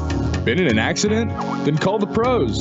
They have quality auto body repairing and painting from certified technicians for all major and minor repair jobs, and they can deal directly with the insurance companies, taking the stress out of your life. Go to BarrettBodyFrame.com or stop in and see them at 1601 East 27th Street Terrace or call 232-9400. That's Larry Barrett Body Frame and Towing. Customer service first. See them fast in names and numbers. Hi, this is Dr. Brent Cousins with SEK Urgent Care. When you're sick, when you're injured, or when you just don't feel like yourself, SEK Urgent Care is here for you. Let our skilled providers treat your non-life-threatening illness or injury at a fraction of the time and cost of an ER visit. Located at the corner of Centennial and Broadway in the Meadowbrook Commons. Open 7 days a week for your convenience. SEK Urgent Care, where your family and time matter. Find us fast in names and numbers. Now back to Dragon Football. Welcome live into the studio of ESPN 1007, the sports headquarters. I'm Shelby White. I'm going to get you some brief halftime scores from around the area. At halftime in Lebec County leads Fort Scott 20-0. St. Paul traveling to Madison, and they win this one at halftime in 8-man football rules. If you're up 45 at half, or anytime after halftime, I should say, the game is automatically over. St. Paul beats Madison 54-8. In Parsons trails Iola 14-12. Very close game there. Try and keep an eye on it for you going forward. Here in Pittsburgh, the St. Mary's Colgan Panthers are playing host to the Girard Trojans, and at halftime, Colgan leads Girard 21-6. Over in Missouri, in Carthage leads Nixa 32-7. Down this road and on Highway 69, Columbus is leading Prairie View 47-0 at halftime. More Missouri scores. El Dorado Springs traveling to East Newton. El Dorado Springs leads 16-0 at halftime. In Eureka, the Eureka Tornadoes playing host to the Humboldt Cubs. Humboldt is winning this one easily at halftime, 42-6. Independence was leading Anderson County 26-0 at halftime. In Oklahoma, the Jay Bulldogs are playing host to the Lincoln Christian Bulldogs. The Jay Bulldogs are leading 29-7. More Oklahoma scores. Rejoice Christian playing host to Quapaw. Rejoice leading 44-0. Blue Jacket traveling to Welch. 24-0. Blue Jacket is leading Welch, in the first corner. Foyle traveling to Fairland, and in the first quarter, Foyle leads Fairland 14-0. Over in Caney Valley leads Erie 39-0 in the second quarter. More Oklahoma scores. Barnesdale traveling to Afton. Afton leads Barnesdale 24-6.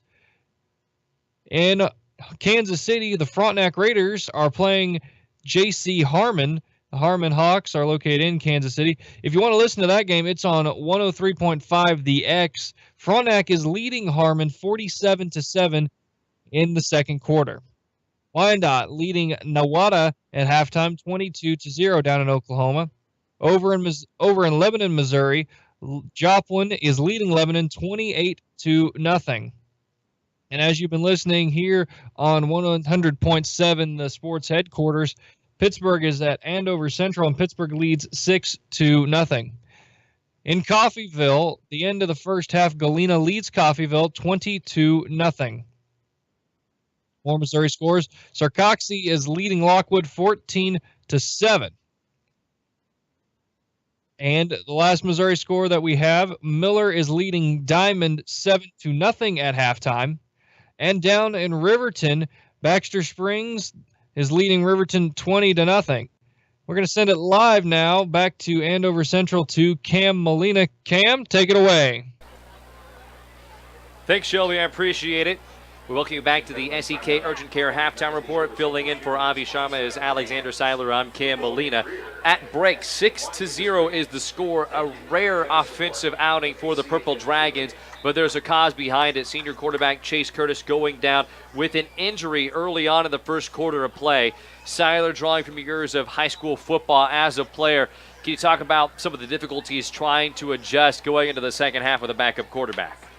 Yeah, so I think once Chase Curtis went out in that first quarter, they really responded well, especially towards the end of that first half there, and they finally started to find their composure as a team and started getting some plays offensively and making some real changes and looking like they really had a good chance of building up after that loss. And I think during halftime, the most important key for them is to keep that intensity that they had towards the end of that first half, because they did kick it up a notch, especially in comparison to that first quarter.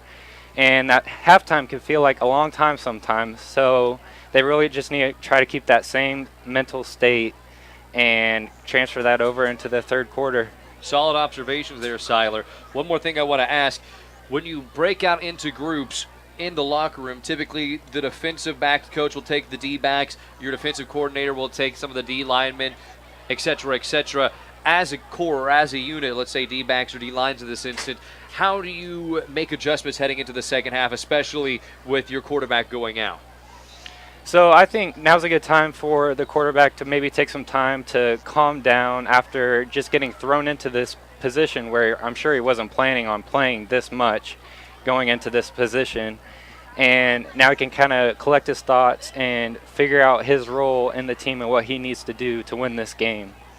And right now, Seiler, seems to be that Ty Roark and Tom Nicholson electing to go more towards the ground game. Roark, again, thrusted into a particular situation that does not prove conducive to him.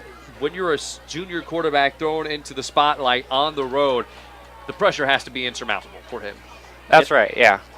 So he had that one 68-yard screen pass for that touchdown, which was a glimpse of what he could do with the ball in the air, but he has thrown a few times in the air since, and maybe he'll get more comfortable in the second half and get back to that and try it again. And it's all repetition based. You just have to be able to pick up on the positives and not look back on the negatives. So you did roll out. You were sacked once. Forget about it. You picked up 3 yards on the next play. You find Zachary Sutton for an easy gain, and then you hit Jelani Long for a big 70-plus yard bomb. So you have to build up that momentum and carry forward into the second half as both teams, after stretching, are in their respective huddles.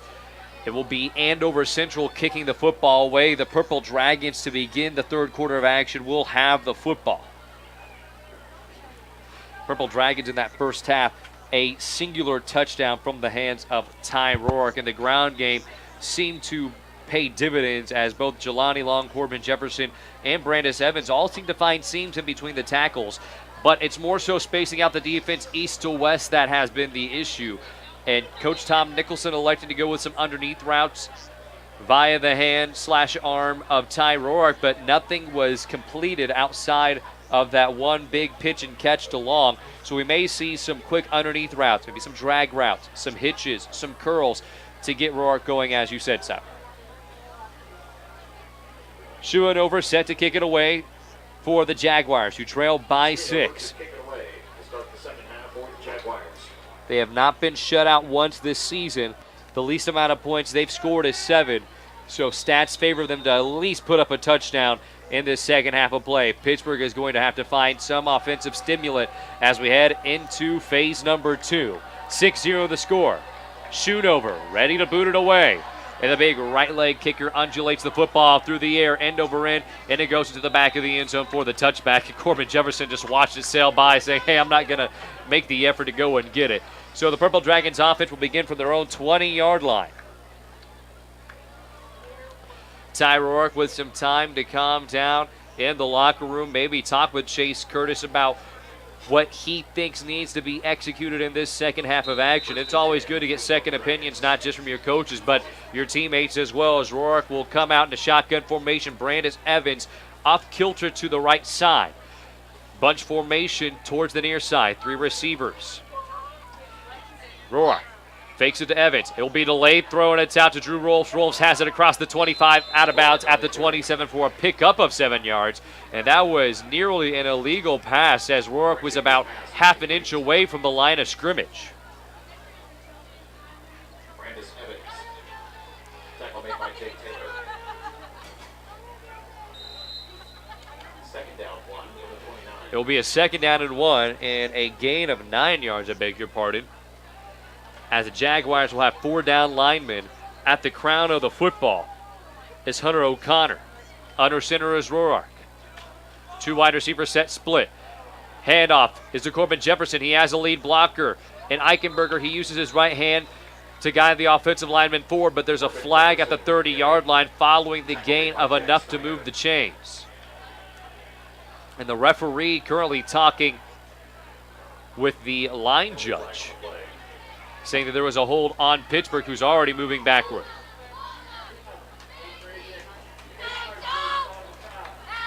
Peyton Steele held on the play, and that moves the football back 5 yards.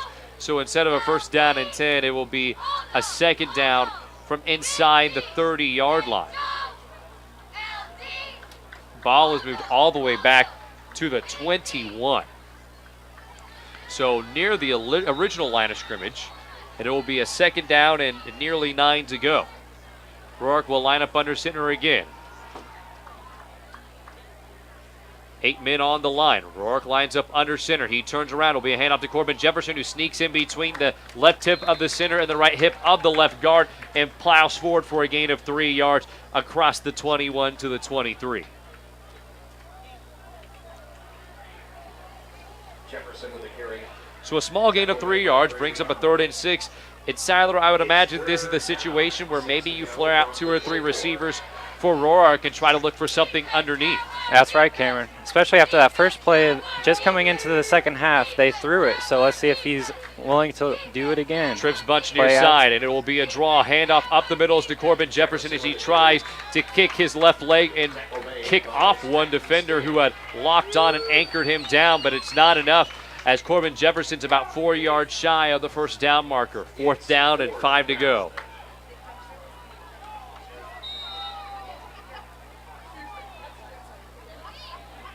Jelani Long back to punt it away.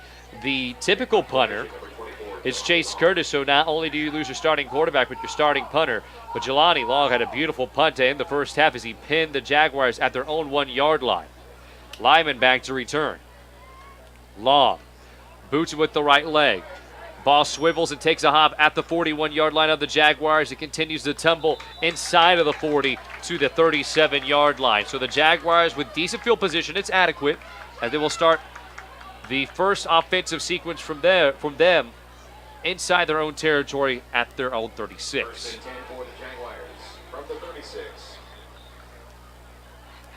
And Siler, the first offensive sequence not entirely indicative of how the rest of the game will pan out, but Pittsburgh really needs to find something to spark them as the Jaguars' offensive sequence features Allison in the backfield. Jones hands off to Allison. He'll bounce off to the near side of the field across the 35 to the 36-yard line. Back to the line of scrimmage, no gain on the run. In on the tackle for the Purple Dragons, Chase Johnson. Second down, 8. Second down and long to go as Jones quickly scurries back to the huddle after receiving word from his head coach and Tom Odley. Allison to the right of Jones. Trips far side of the field. Jones, the lay handoff is to Allison. And Allison crosses the threshold of the 37 to the 38-yard line. A pickup of 3 yards. It will be 3rd down and 7. Third down from the 37. Allison, the primary tailback in this contest, but there has been some word from Anthemides. And Anthemides has been the change of pace back and a pretty good receiver, too. 3 wide receivers set for Jones as he comes out the shotgun formation, delivers a bullet that's low and falls incomplete. Brett Weimers did a good job of shoring Macy to the outside of him and then dove for the football. And it was a very low throw. Jones had really no chance to thread it in. 4th down and 8 now.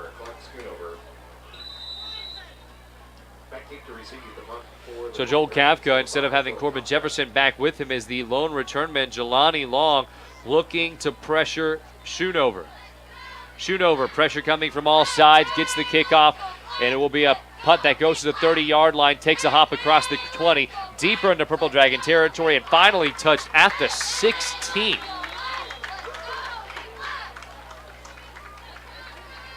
A punt of 50 yards.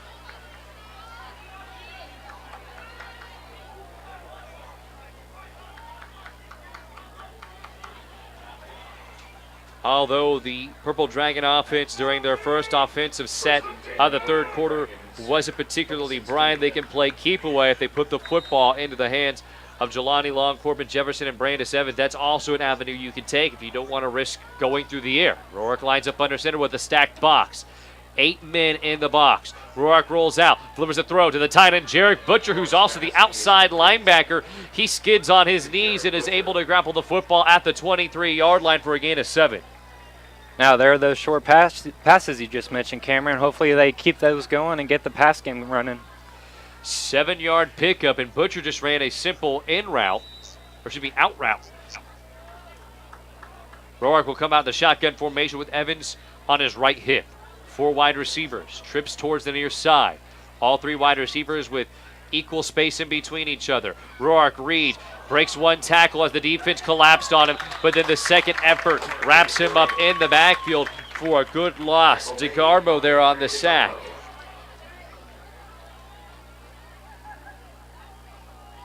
So a loss of 1, not registered as a sack, but a tackle for loss. 3rd down and still a short situation to work with.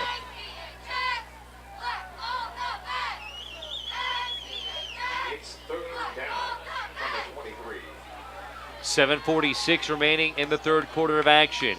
3 wide receivers spread out towards the left side of the field.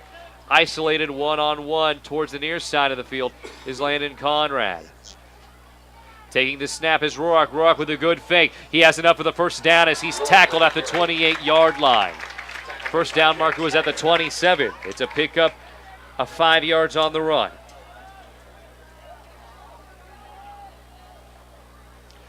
And Ty Rourke, a good fake as he deked out the defense on the handoff to Evans. Defense collapsed, and all Rourke had to do was wheel outside and pick up enough to move the chains. Drew Rolfe subs in. He has a play in mind. And that is now being proliferated to the rest of the huddle of the Purple Dragons at their own 20-yard line. On the right hash mark from their own 29. The Purple Dragons and Roar from the shotgun formation. 3 wide receivers towards the left side. It's a wide receiver screen. Zachary Sutton ankle tackled. An excellent play in the open field made by DeGarmo. DeGarmo was not fooled at all, and linebackers traditionally will run downhill with a head full of steam to make those types of plays, but a very composed, cognizant DeGarmo did a good job squaring up and tackled Sutton. And Sun's a pretty sneaky receiver, so a good play by the outside linebacker.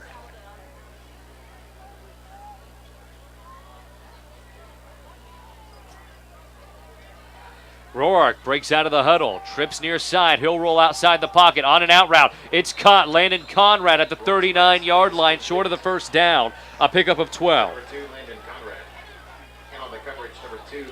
And now the cadence of the Purple Dragons offense picking up a bit following 2 completions through the air on this drive. It's third down from the 39.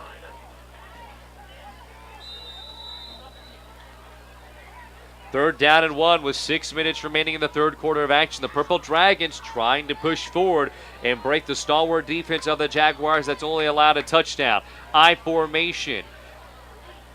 Rourke lines up under center, hand off to Evans, and Evans uses his strength, barrels over 2-3 defenders across the 50, and he's finally tripped up into Jaguars territory at the 49-yard line.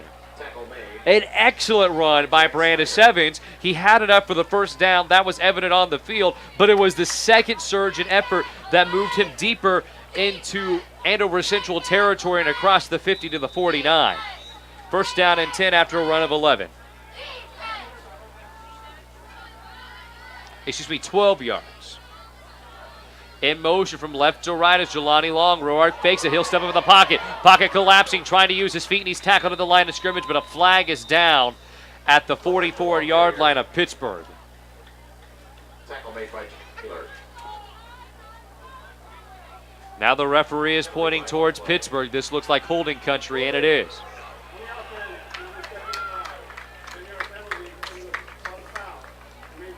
Sam Herring on the hold for the Dragons.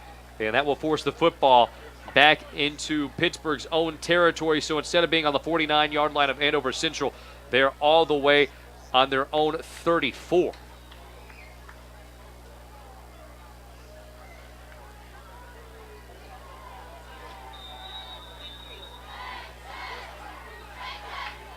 Roar comes out under center, I formation offset.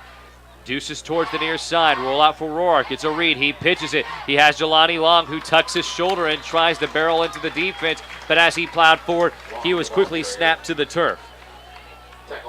Tuttle on the stop. Now, being in this position, it's pretty essential for these Purple Dragons to get some passes going. They have a long ways to go for that first down. So it was about a gain of 4 yards for Long. First down and 22 to go. The first down marker at the 39-yard line of the Jaguars.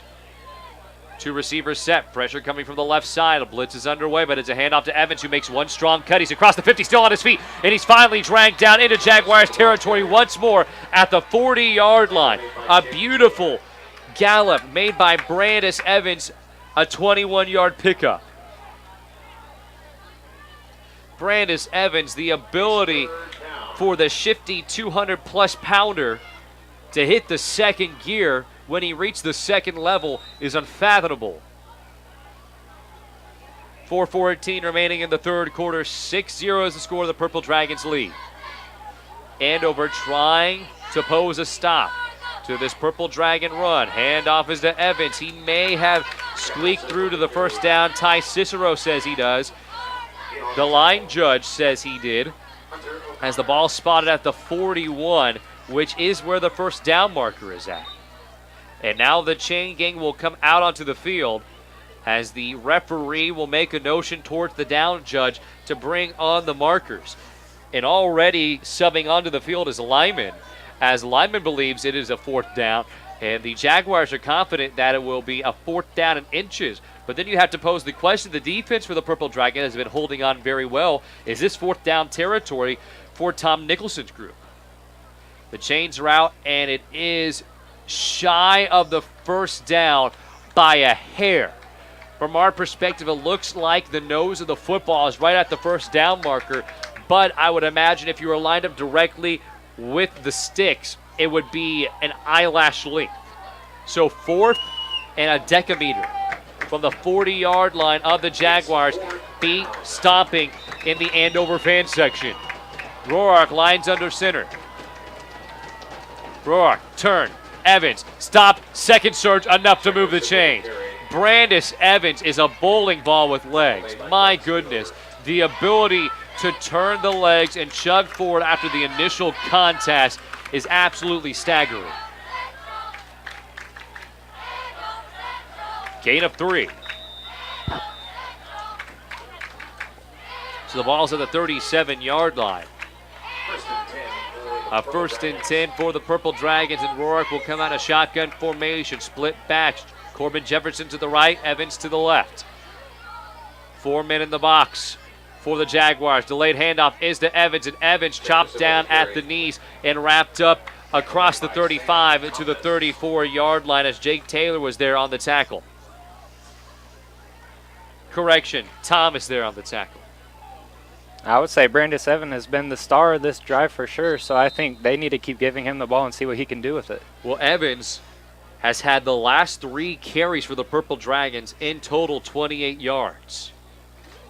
He has been the feature back, if you will, although he plays more of a fullback role. Cicero motions over, hops over from right to left. Strong left formation, and in motion from left to right now is Woods. Christian Woods. Roark lobs it up, far side, and it is caught by Dylan White. White had one-on-one coverage. That is exactly what the Purple Dragons wanted. Woods came in motion. It was man-to-man coverage. Dylan White with the trampoline bounce to reel in the football at the 12-yard line. Excuse me, to the 7-yard line.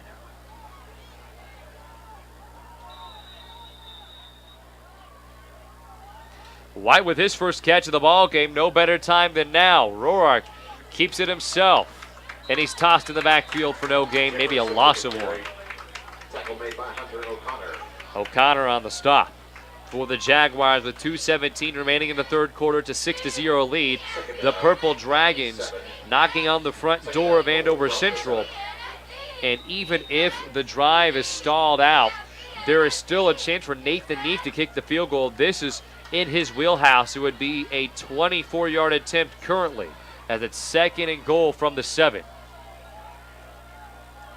Roark trying to organize the play. Evans to his right side. Long in the backfield. Read option. Roark loses the football. It's still loose, and it looks like the Jaguars have recovered. And that was a major flub and a fumble by Roark, who is down, stomping his legs, and he is doubled over and is slow to get up. And this would be disastrous if the number 2 quarterback for the Purple Dragons went out. And Roark, who is curled up in the fetal position with his helmet in the turf at the 17-yard line, has yet to move. He was clicking down his right leg, writhing in pain. He has not squeaked an inch, and now the athletic trainer for Andover Central is being motioned over. Roark is now on his knees, and he will take a second, as we will take a second as well. A 30-second commercial break, and we'll bring you right back to Andover, Kansas. You're listening to the home of Purple Dragon Athletics on ESPN 100.7. If you're in the mood for shopping, visit Pittsburgh's Meadowbrook Mall. Pittsburgh's original one-stop shopping center has a lot to offer. A great variety of clothing and shoes for the whole family, a large selection of gifts, sporting goods, events, and entertainment, plus terrific places to eat, and you can enjoy the newest movies in 8 theaters. Shop the comfortable and convenient atmosphere at Pittsburgh's Meadowbrook Mall. There's always something happening at Pittsburgh's Meadowbrook Mall. Now back to Dragon football.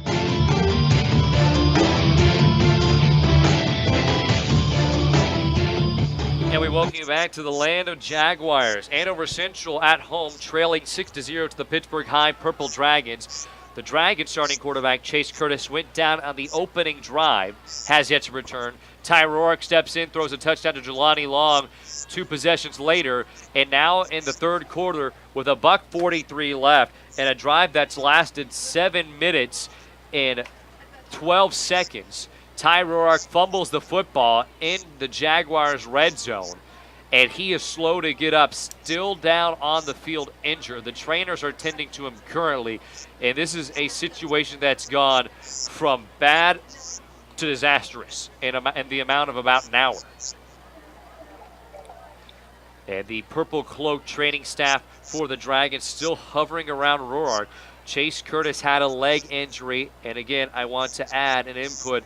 This is speculation, but he was really favoring a leg on the sideline, and now Roark is slowly getting up. He is being assisted up by the training staff. So now you ask, who is the third quarterback to make his way up? Well, Chase Johnson, the senior, is listed as a quarterback for this Purple Dragons team. So we may see the senior defensive back / linebacker come out to run the offense next time, but the Jaguars recover the football after the Roark fumble, and Jones and Andover Central ready to begin the drive from their own 12. Jones, quick pitch to the outside.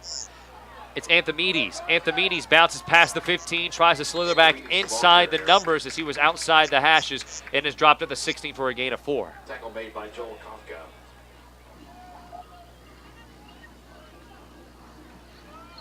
Second down, 7 from the 16. There's a pickup of 3 yards with $1:30 remaining in this third quarter of play. And with Ty Roark and Chase Curtis down, this has to prove as a very worrisome problem for Tom Nicholson, as next week you're home against Carl Junction. Taking the snap is Jones. He rolls near side, delivers a throw, and it's in and out of the hands of linemen. Good coverage in the secondary by Rolfs. And Rolfs did a good job streaking from outside the numbers about 3 yards away, trying to cover the out route, and lineman was unable to adjust to the football. It's a 3rd down and 7. A minute remaining in the third quarter of play. Jones lines up in the shotgun. Up back is Rod. Jones rolls right. He has Rod in front of him as a blocker. Jones stopped. Thought about pivoting. He's at the 14 and is finally tripped up. And Jones was just trying to extend the play so that his wide receivers could gain separation. But Jelani Long, Joel Kafka, and Drew Rolfs in the secondary did a good job keeping the speedy receivers in check.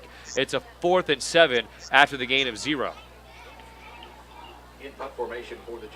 Especially after such a heartbreaking conclusion to that last Dragons offensive possession. That was a huge defensive stand for the Dragons here as they get the ball back. This will be the 3rd offensive drive for the Purple Dragons as Corbin Jefferson asks for a fair catch. He muffs it. Ball's loose. It's picked up at the 50-yard line. Ty Herman scoops it up. And the Purple Dragons mistake followed by a mistake.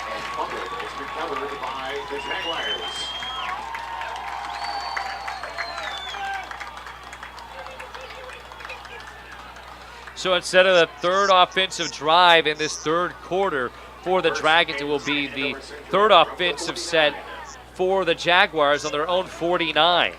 And this may be the turning point they were hoping for.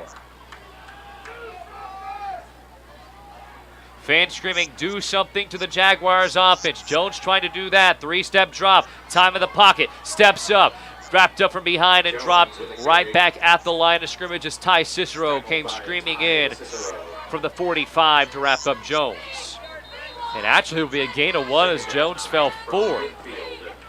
And now there is a timeout, excuse me, I beg your pardon. That will spell the end of the 3rd quarter of play as we head to the top of the 4th. The score is 6-0. Jaguars trying to take advantage and exploit 2 mistakes by the Purple Dragons late in the 3rd quarter of play. We'll return you to the final frame of action here on ESPN 100.7, your sports headquarters.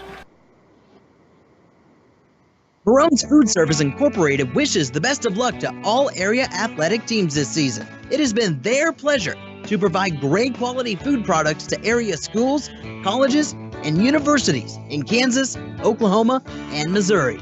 Barone's Food Service is proud to be a 4th-generation family-owned and operated business with over 80 years of service to their customers, employees, families, and communities. Good luck to all area teams from Maroons. Now back to Dragon football.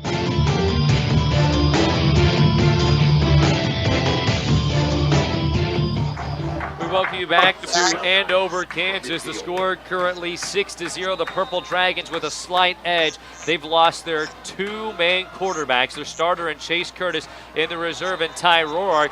And after two fumbles, one by Roark, who subsequently after that play left with an injury, and a muffed punt return by Corbin Jefferson, the Jaguars have it from their own 49-yard line. But now a false start by Andover Central to begin the final frame of action. And Seiler, just very unique circumstances from the Pittsburgh side at least. And the Jaguars with the football, excellent field position. They have to capitalize on this drive. That's right. The Jaguars offense really has had so many opportunities to score, and they just haven't been able to capitalize yet. So it's imperative they do very soon, if not right now. Jones, shotgun formation. Rod, the up back, deuces towards the far side. Jones looks left, tucks and runs. He's at the 40 and actually will lob it up, and it looks like he has an open receiver, and he does complete the throw to Jensen, and that moves the chains as the ball is inside of the 50, or across the 50, I beg your pardon, to the 48-yard line of the Dragons. So it will be third down, and medium following the false start.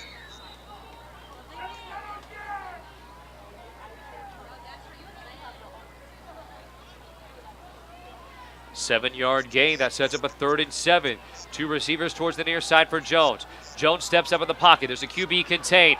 Chase Johnson wraps up Jones at the 45 and officially checks him out at the 44. A gain of 4 on the run, which brings up a 4th and 3. And if you're the Jaguars, you may want to keep the foot on the pedal. It's 4th down, 3 from the 44. Jaguars fans starting to get rowdy on a 4th down and 3 with under 11 minutes remaining in the contest, trailing by a possession. 3 wide receivers set. Isolated receiver is Macy towards the near side. Jones tries to cross the 50-yard line, rounds back to the 45, and Jarek Butcher is there on the stop. And how about the elated Jarek Butcher, who's second on the team in tackles, absolutely stonewalling Jones at the 44-yard line, and it's a turnover on downs. And Jarek Butcher doing the shark fin on top of his helmet as he sprinted towards the sideline. I've never seen him run into the arms of Tom Nicholson so quick, and I think Nicholson's eyes were so wide because when you have a guy who's about 6 feet tall, 200 pounds, you get a little worried that he's going to wrap you up, much like he does many opposing players. So it will be Chase Johnson, the quarterback for the Purple Dragons under center. He pitches outside to Corbin Jefferson, who slithers in between the right tackle and the right guard and picks up 8 yards on the run into Jaguars territory at the 47-yard line. Tripped up by number 16, Sam Thomas.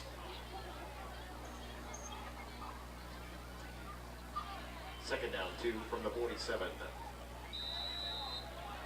From the 47-yard line of the Jaguars, with 10 minutes remaining in the contest, a score may put this game out of reach.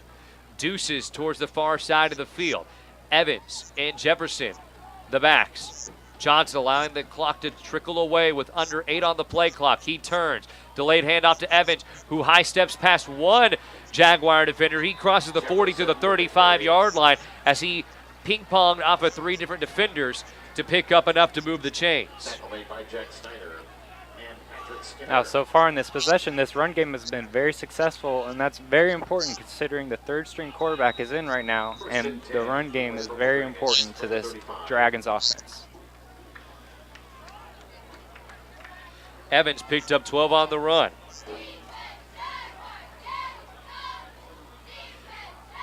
Johnson will take the football under center. Strong right formation. Handoff to Evans. Evans again high-stepping across the 30 to the 28-yard line.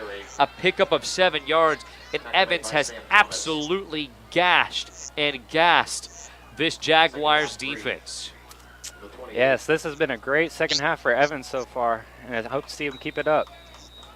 So Evans tallied 7 on the first down carry. 2nd down and 3 with 9 minutes remaining in the 4th quarter. Purple Dragons maybe another 15 yards away from Nathan Neef's range as a worst-case scenario. Wing T formation. Chris Woods, near side of the field as the wideout. Handoff up the gut is quickly snuffed out and dropped. Tackle by Stolliver. Not much going there for Corbin Jefferson on that handoff, which sets up a 3rd down and 3. No gain on the carry.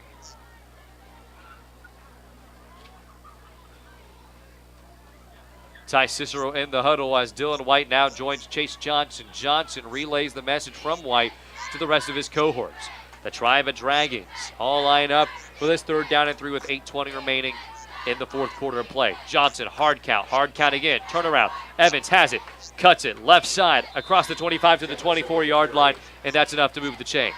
Tackle made by Clark Schoonover.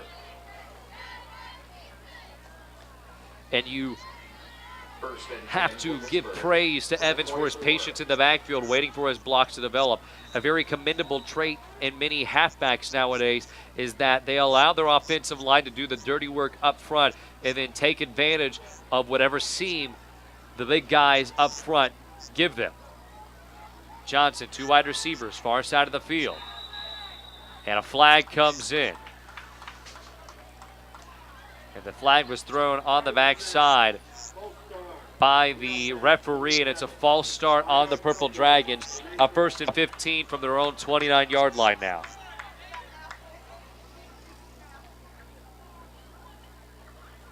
Following the penalty, now 1st down 15 from the 29.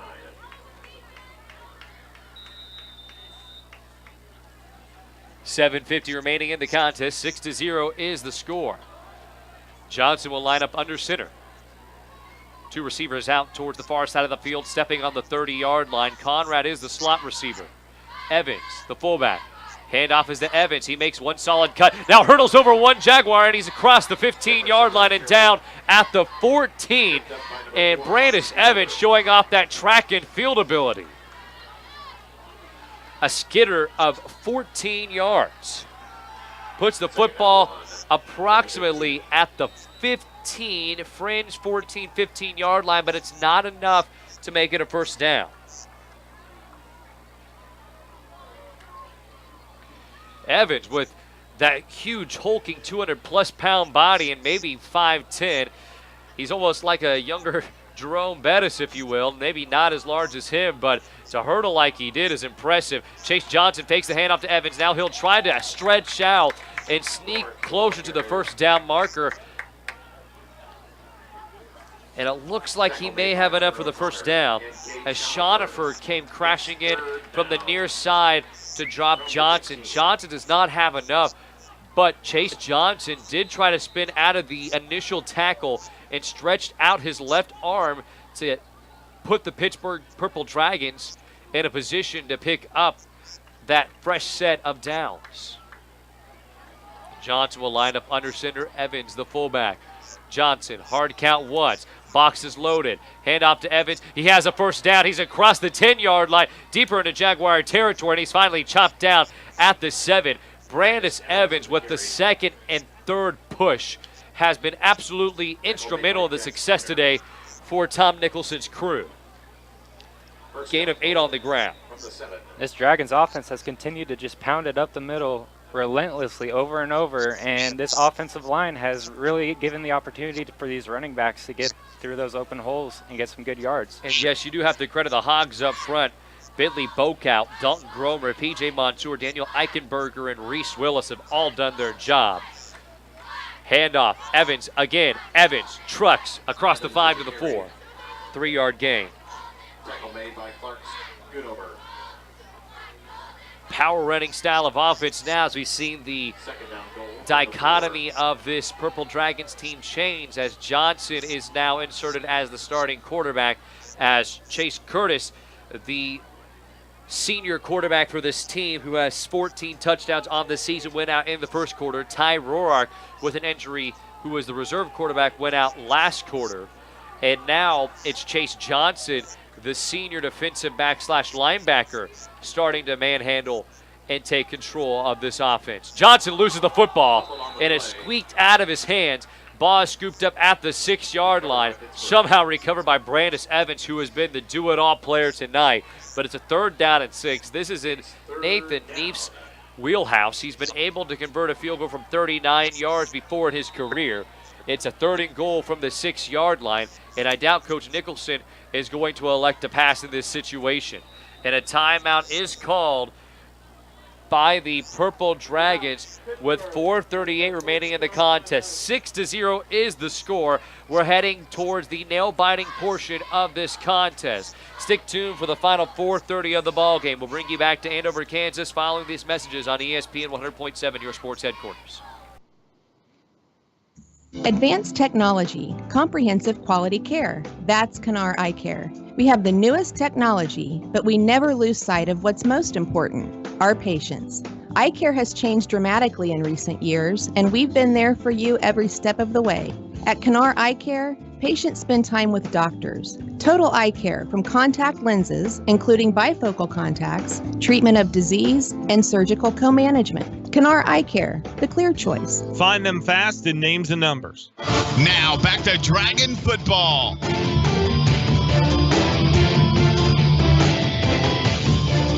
Well, the Purple Dragons offense that has been anemic most of the night has finally found success, and it's all contingent on one player, and that's Brandis Evans. Now, I may redact that statement. I lied. It's been up to 6 players, really. The starting offensive line for the Purple Dragons and Evans, who lines up as the fullback behind Chase Johnson. Johnson will roll out on the play action. He looks towards the end zone, lobs it up. It is caught for a Pittsburg High School touchdown. Chase Johnson found the sneaky, I believe, Landon Conrad. Yes, it is Landon Conrad who squeaked out of the backfield. No, it's Ty Cicero. Cicero came on the rollout from the play action and was in the end zone and caught it for the touchdown. So now the score 12-0, and this is the exact thing that the Purple Dragons needed. Neef on to attempt the point after touchdown. The hold. Kick is up, and it is blocked. No chance for that kick as Jack Steiner came flying in from the near side to swat it away. So 2 extra point opportunities have been squandered by the Purple Dragons, and I'm sure Coach Nicholson, who is currently full of ire on the sideline, talking with Ty Cicero, though he's complimenting him for the touchdown now, is up 12-0 with 4:30 remaining in the contest. We will keep it here in Andover, Kansas, as the Purple Dragons now have their first double-digit lead of the contest. With just over 4 minutes left, this Central offense is really going to have to find something that pushes them over the edge and into overdrive. Jones has had some open looks, but the secondary for the Dragons have done a nice job recovering. Jones needs to be able to take advantage of the initial separation between receiver and D-back. In addition, the mixture of Allison and Anthemides has been good, but we haven't seen it too often here in the third and fourth quarter. A 5-minute, 59-second drive for the Purple Dragons. Their 2 drives between the end of the third and fourth quarter have combined for over 14 minutes. Neef with the squib cake, and it goes out of bounds at the 7, so the ball will be placed at the 35-yard line of the Jaguars. Now as we conclude a game in which the Pittsburgh defense has shown up time after time, it is very important that they show up at least one more time and stop this Jaguars offense from scoring as we near the end of the game. And as you said, Sila, we are in crunch time right now. Still, Coach Odley has 3 timeouts in his back pocket that he could use at his own discretion, as Jones, with his black arm sleeve, is now in the huddle. Macy currently talking with Coach Odley as the 2 break away from one another. Jensen is the outside receiver on the near side of the field at the 35-yard line, and now the ball's being shifted over as the back judge was nowhere near ready for the play to happen. So the ball's on the right hash mark. Jones takes the snap. He has 4 receivers. Pump fake near side. Looks downfield. Jones picks it up. He needs to get it out. He does not throw it away. He was outside of the tackle box. He could have easily just chucked it away, but it was a horde of Dragons that came up, and Nathan Neef, Peyton Steele, Ty Cicero, and Jarrett Butcher all there to lay the hurting down on Jones.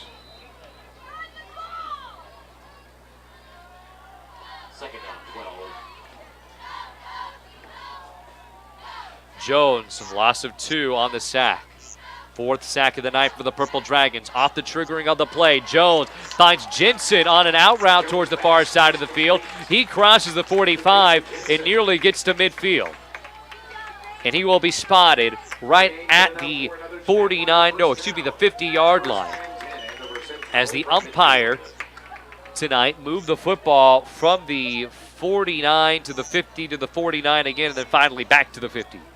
Under 3:50 remaining in the contest. Jones with the snap. He has trios towards the near side of the field. It will be a halfback slip screen to Allison, and Allison's met at the 49 by Butcher, who forces him back. Maybe a gain of 1 yard on the play. Second down, 9.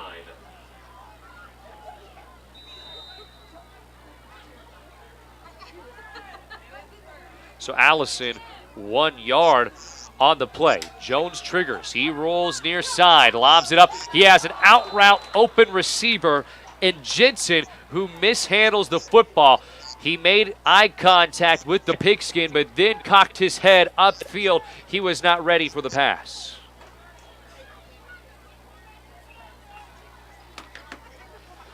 .3:15 remaining in the ball game. 3 timeouts still for the Jaguars. 4 wide receivers set, spread towards the right side of the field. Allison, the back to the left of Jones. Jones with his gold pants lobs it up, and it is incomplete. Now 4th down and 9.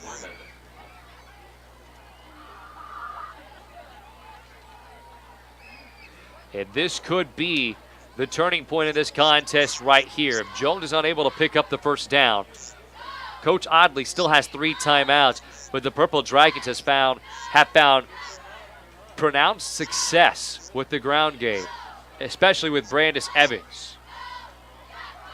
4 receivers set, offset far side, pressure coming. Ty Cicero chasing Jones. Jones lobs it up, and it's intercepted by Brett Weimers at the 35-yard line of the Jaguars, across the 40 and wrapped up at the 44-yard line. Now Brett Weimers is confused, and it looks like there may have been a fumble by Weimers at the end of the play. There was, and it was recovered by Andover Central. Wow, so Central now has a fresh set of downs. They will have identical field position from the Pittsburgh 47 with under 3 minutes to go. Wow. Jones hurries up, shotgun formation, 4 wide receivers set, rolls near side, pressure coming, hesitates, skips past Cicero, lobs it up, in the one-handed grab on the near boundary by Matt Macy. What a spectacular grab, but coming out of the play with the football is Joel Kafka, and now the pass is called incomplete. Macy had it with his right hand. He somehow harpooned the football in the air, brought it to his torso, hit hard out of bounds. His helmet came off. Macy is shaken up at the 15-yard line of the Dragons. Kafka said he had the football. It was null and void, though, an incomplete pass. I think Macy had full possession and was in bounds.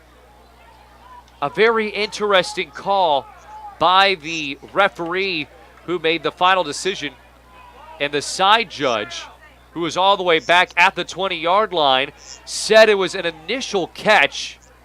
Let me redact that. No, he did not say it was an initial catch. He said that it was incomplete, but waited a second because Macy had it, Kafka had it, and then ruled it again as incomplete. So really interesting situation. And now we have an official timeout on the field. And a bizarre sequence of events as the referee is now wandering towards the 50-yard line. There will be no explanation. It will be what appears to be a 2nd down and 10 from the 47 of Pittsburgh. Jones with a dime on the run, one of the most difficult passes you can make in all of football if you're a quarterback, to Macy, who made an elaborate catch. And to call it incomplete when the side official is unsure, man, that is some way to get gut punched. 2:42 remaining in the contest, 2nd down and 10. Jones, pressure coming up the gut. He'll bounce outside. Cicero has him around the ankle, shakes out. Jones, what a dexterous quarterback. He's at the 50.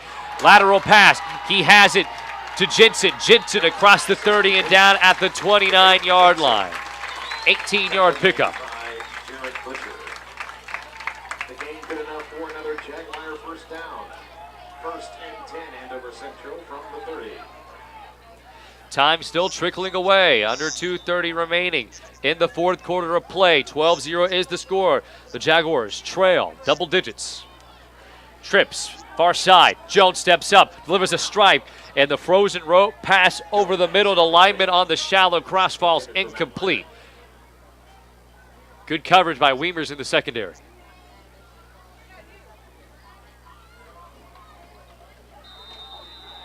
Second down and 10, 2:15 remaining in the ball game. And now a timeout will be used by the Purple Dragons. So an interesting call by Coach Nicholson, wanting to potentially play some prevent defense, as there have been one or two seams open for Jaguar receivers. 12-0 is the score. Purple Dragons up double digits. Will step aside for 30 seconds to bring you back the last 2:15 of action from Andover, Kansas. You're listening to the home of Purple Dragon Athletics, ESPN 100.7, your sports headquarters.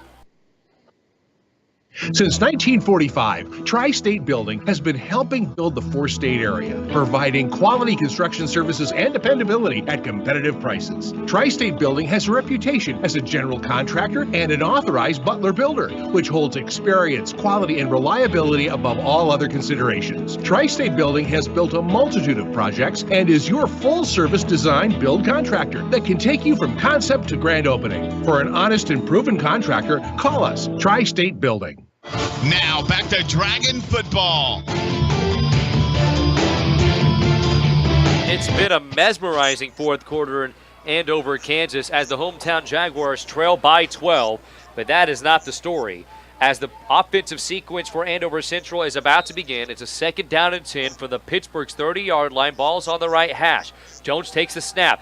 Fake delayed handoff. Jones steps up in the pocket. He's across the 30, the 25, the 15. Still on his feet at the 10. Ducks past one Purple Dragon defender and is down at the 9-yard line for a 21-yard pickup. A gain of 21 yards. Ball is on the 9-yard line of the Dragons. First and goal. And the play is blown dead as Jones was trying to hurry up the offense to the line. And I had alluded to an interesting scenario. Well, the Purple Dragons lost their number one quarterback and number two quarterback. Their third quarterback, Chase Johnson, led a scoring drive late in the fourth quarter, but Jones and company trying to respond with a touchdown. Jones dekes out one defender. He's across the 5, dives to the end zone, and he's in for a Jaguar touchdown. A 9-yard rushing touchdown by the sophomore QB with a minute 52 on the clock and 3 timeouts. At this point, it's anyone's game.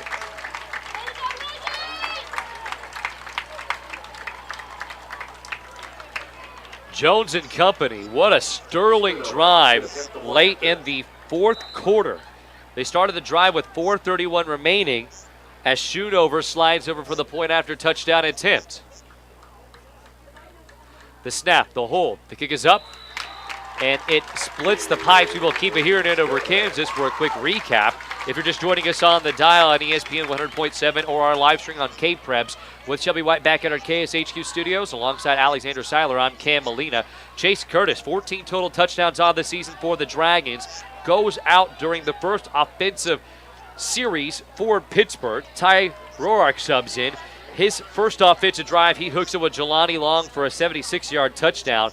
The game is scoreless all the way into the fourth quarter with about 4.5 minutes remaining. Chase Johnson, who filled in for Ty Roark, who was belted hard on a fumble in the third quarter, was able to go and lob the football to Ty Cicero in the back of the end zone for a 7-yard touchdown, making the score 12-0. The Jaguars would take over from their own 35-yard line. They would drive downfield, get into Purple Dragon territory at the 45-yard line. The ball was intercepted by the Dragons' Brett Weimers, but Weimers fumbled the football after the interception.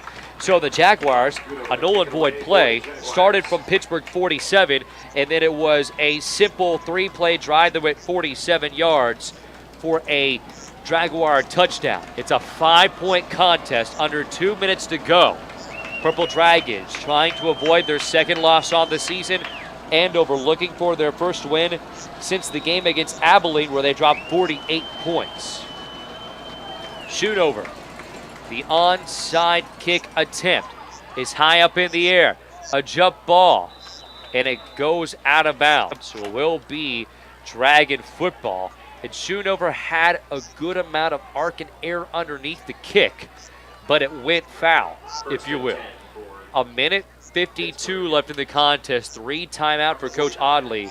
And Coach Nicholson may go down the traditional route of, hey, let's pack it up the middle with Brandis Evans and Corbin Jefferson trying to run out clock. I would imagine if everything goes according to plan for Andover Central, they would have about a minute to minute 10 remaining in the ball game to try to make something happen.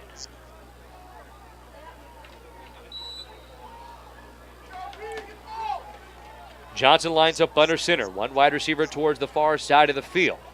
Evans in the backfield. Handoff to Jefferson, and he is quickly sniffed out and forced back behind the 50 to the 46-yard line of the Dragons.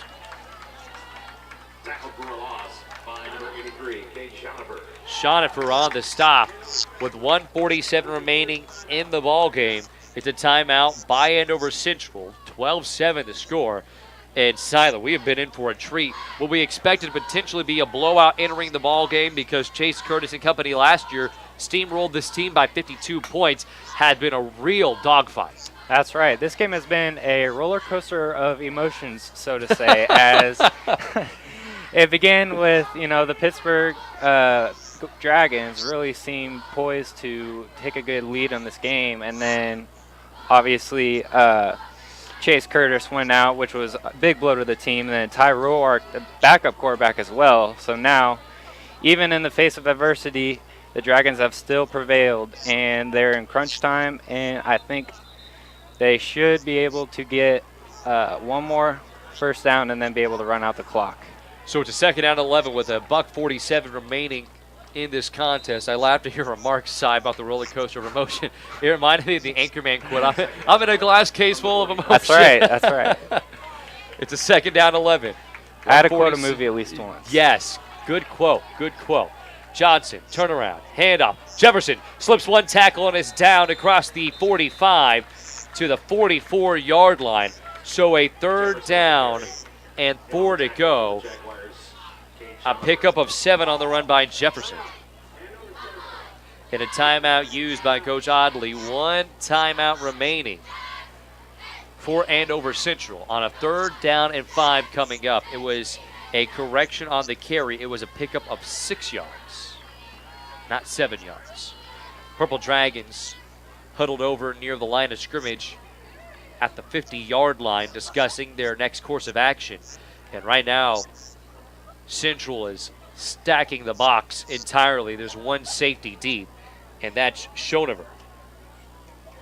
It is presumed that these Dragons will follow the same method of success from the second half and continue to run the ball, especially in this crunch time situation. And I think if they just get this one more first down in this last play, they'll be in a good spot to run this game out. So now Schoenhofer slides in from the safety position. The safety deep is Steiner.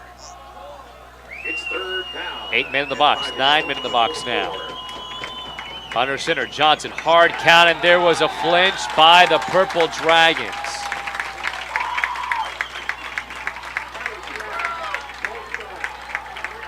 That's a very big moment for this Dragons offense here. Well, and on the field, and I despise to do this, it's number 86, I believe, at the false start. No, looking now from a better perspective, it's Peyton Steele with the false start. So Steele hopped early on the far side of the offensive line as it was a 2 tight end set, and Coach Nicholson laying into Steele momentarily and then stops and stares out onto the field for the third down and 10, and the Jaguars have been given a saving grace. Johnson, play action, rolls outside the pocket. A flag on the play. Johnson knocked out at the 40, right down at the marker. That would move the chains and effectively end the ball game, but the flag all the way back at the 47-yard line of the Dragons, and it's a holding call.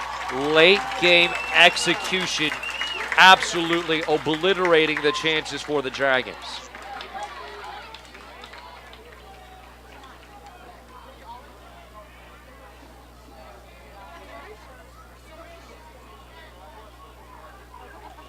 So a third down and very long now.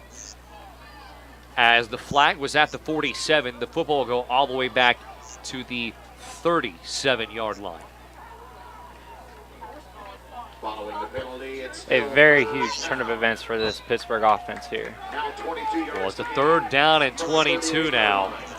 You can put the football on the ground and force Coach Audley to use his last timeout or take a chance deep. There's one safety deep for the Jaguars. Handoff is to Jefferson, and Jefferson is absolutely whacked at the 40. Delonte Long, the ball carrier.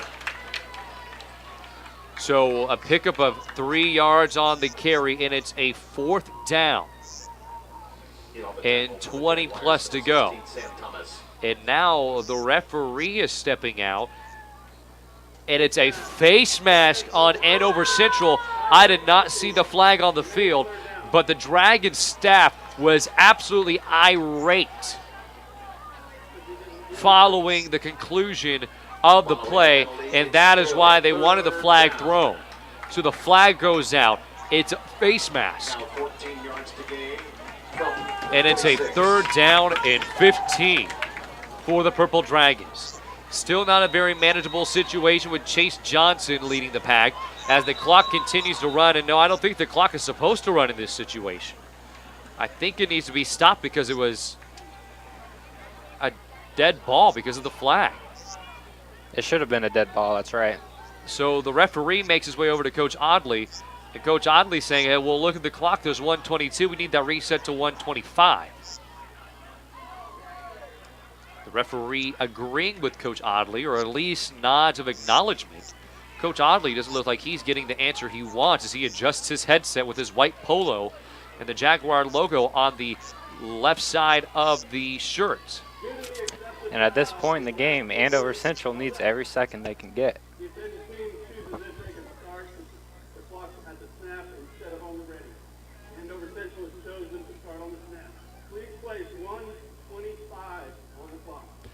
So, more or less, that's what we were saying, Seiler, that the clock should not have been started. But I guess according to the referee, the play could have been started off the go time of the white cap official, which is odd because there really shouldn't be any decision by the team that committed the penalty. It should just be off the snap, not on the go.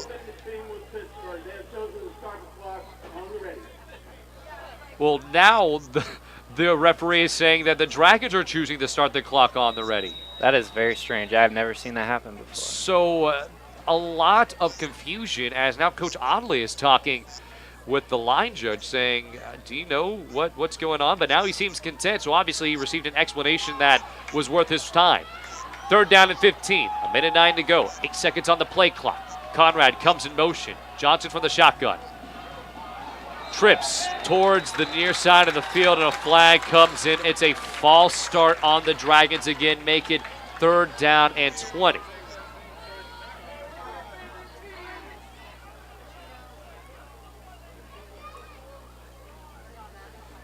Now, when it comes to false starts, you don't have the ability to choose whether you accept the penalty or not, but I believe reciprocally, following the last play, you would think Coach Audley has the chance to decide to start the football or start the time on the snap or on the go. And with 1:01 remaining, all that happened was that 14 seconds were milked off the clock. So this is such a unique situation, and the officials are trying to sort it out as well. Trips near side for the Dragons. Johnson comes out in the shotgun formation. 1:01 to go in the game. 12-7 is the score. Dragons lead by 5. Handoff to Long. He bursts forward. Continues to break tackles across the 50 into Jaguar territory and dropped at the 48-yard line for a gain of 11. Third down and 9. With 53 seconds remaining, Coach Audley will use his last timeout. So, wow. Instead of the Jaguars potentially having a minute 10, a minute 15, they have 53 seconds. And Coach Audley was not pleased following the false start call. And I think he was more grieving because of his lack of ability to choose whether to stop the clock on the snap or the go. Such a weird situation. But the score is 12-7. Pittsburg High School on the road after winning their first road game of the season against the Tigers with a 3-1 record, lead by 5. Jones and company able to strike last time and pick up a touchdown. They just need 6 points to take the lead because the Dragons have been unable to execute on the special team side of things. Nathan Neath missed a PAT the first go-around, and then the second PAT opportunity followed the Johnson to Cicero touchdown was blocked.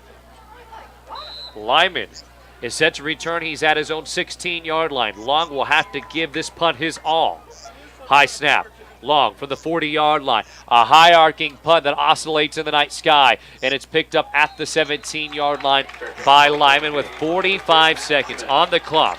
No timeout. First and 10.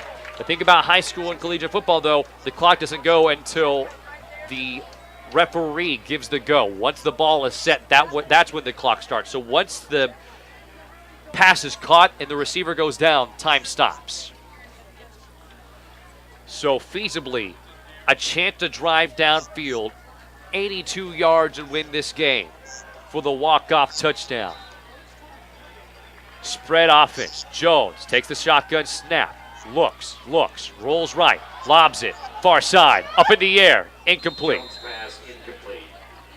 And Jones had to force that into a tight window. Jensen rammed his shoulder pad into the back of Joel Kafka so that Kafka would not have a play on the football.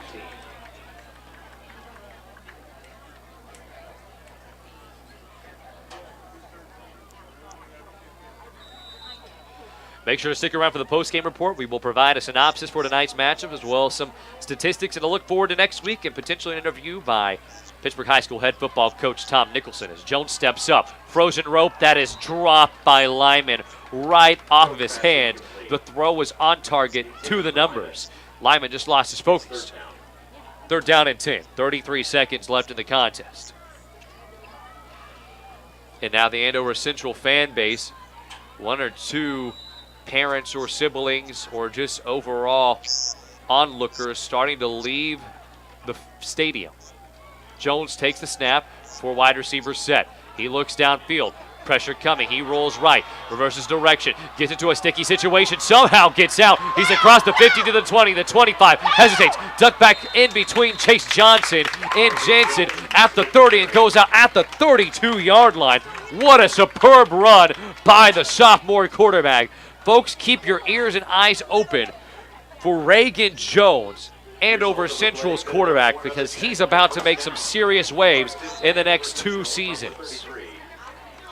20 seconds left, a 1st down and 10 from the Jaguars' 33-yard line. On the right hash, 4 wide receivers set, spread wide towards the far side of the field. Jones, plenty of time in the pocket. Pressure coming. He steps up. Cicero trailing Jones. Jones on the run. Lobs it. He has Jensen at the 45. The 40. Cuts to the 35. Across the 30. And out of bounds right at the 29-yard line. A 38-yard pickup that's officially spotted out at the 29-yard line. Excuse me, the 30-yard line. What an impressive play by Jones as he's turning the possible. Wow, the improbable into the possible. And a timeout by the Dragons. 7 seconds left. Ball's on the left hash mark at PHS's 30-yard line. 12-6 is the score. This is most likely the final play of the game. Do or die for both sides. Jones with a green Gatorade bottle squirts the liquid into his mouth as a play is being contrived by the coaching staff for the Jaguars. Coach Audley in the huddle with his crew saying, hey, you know, this is going to be the last play, Seiler, but we have a good chance right here. Yep, that's right. So far this season, the Jaguars are 1-3. They lost last week to Andover, their rival, 39-7, and a chance to rebound against a terrific Pittsburg High School team that has taken down the reigning Class 4 state champion of Missouri in Harrisonville. They beat down Fort Scott and Chanute handedly. Jones from the shotgun. He has trips near side for the last play of the game. 12-7 is the score. The sophomore, can he complete the comeback? Steps up in the pocket. Pressure coming. Tries to get out of one tackle. And he's sacked by Nathan Neef, and the football's loose. The clock will continue to run, and that is the ball game. Nathan Neef, who has missed 2 PATs in this contest, makes the game-ending sack. The Purple Dragons advance to 4-1 on the season, in which was a beautiful contest of metal, muscle, and glory. The Dragons prevail by 5 points, 12-7. And the defense, through thick and thin, staying on the field a majority of the ball game, come out on top. Final score, 12-7, and the Dragons jump to 4-1 on the season. We will go ahead and step aside for 2 minutes and bring you back the post-game report from Andover, Kansas. You're listening to the home of Purple Dragon football on ESPN 100.7, your sports headquarters. Welcome to Orthopedic Specialist of the 4 states. Neck to toe, the largest and most comprehensive orthopedic and sports medicine care group and facility in the region. Only minutes from downtown Joplin. Unlike the hospital system, Ortho 4 States was founded and is operated by board-certified and fellowship-trained orthopedic doctors and surgeons, focused on a mission to restore patients' quality of life and eliminate the pain and suffering caused by injuries and disorders of the spine and joints. Uniquely structured to cater to patient benefit, convenience, and choice, Ortho 4 States doctors, physical therapists, physician assistants, and nurse practitioners all work together to provide compassionate and very personalized care, but with state-of-the-art orthopedic techniques, equipment, and a facility only expected to be found in major cities. Orthopedic Specialist of the 4 states, bringing personalized world-class orthopedic care to the 4-state area. Thank you, Ortho 4 States, for fixing my spine and letting me cheer again. Now back to Dragon football. It's game time all across the 4 states. And Frank Fletcher Toyota here in Joplin is here to cheer on every tackle, touchdown, set, and spike. That's why on behalf of the Kansas City Dealers Association, we've had the opportunity to share over $50,000 this year to support schools and local charitable organizations in the 4 states. For our team, it's always been about giving back. And Frank Fletcher Toyota applauds the hardworking and dedication of our educators, coaches, parents, and student athletes. Frank Fletcher Toyota is proud to be the #1 volume new car dealer in the 4 states and an 8-time Toyota President's Award winner. So this season, come check out the full lineup and give us an opportunity to show you what an award-winning guest experience looks like. Our best deals on the best cars in America are only at Frank Fletcher Toyota, Joplin.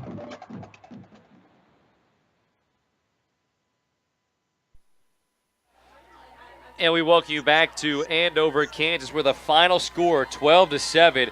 The Purple Dragon fan base that made the 2.5-hour trek on Highway 400 to reach the outskirts of the Wichita City, currently cheering on their local club, winning by 5 points in what was a bitter loss for the Jaguars. We'll give you a quick recap on the contest as Andover Central started the ball game.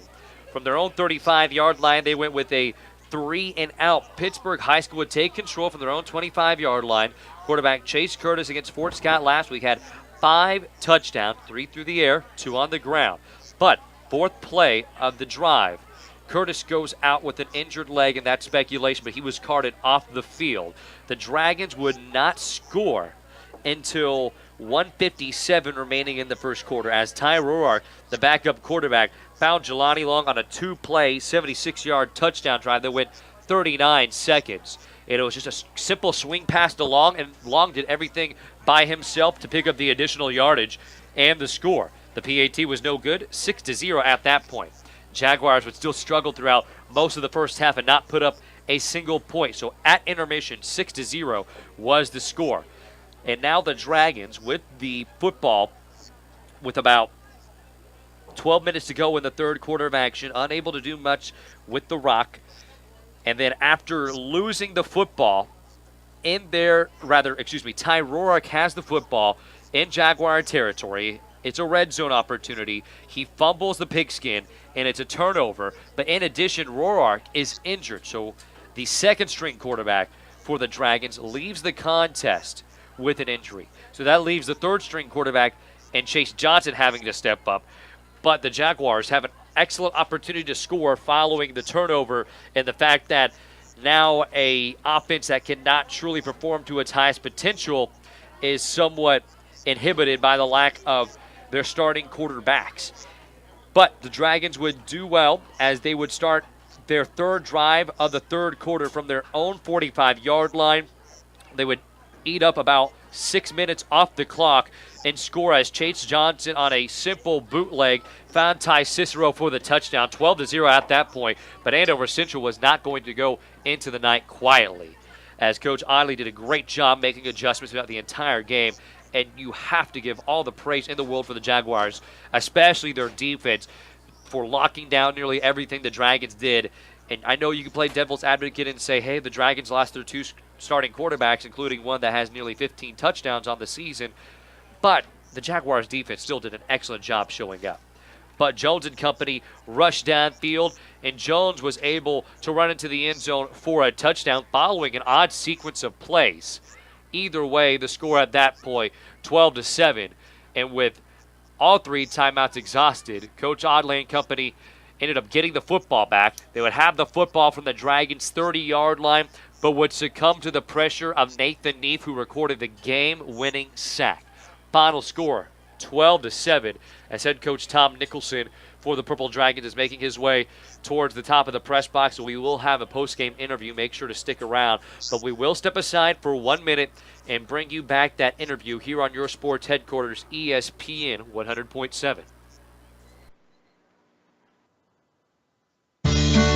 At Lindbergh Pharmacy, we care about your health.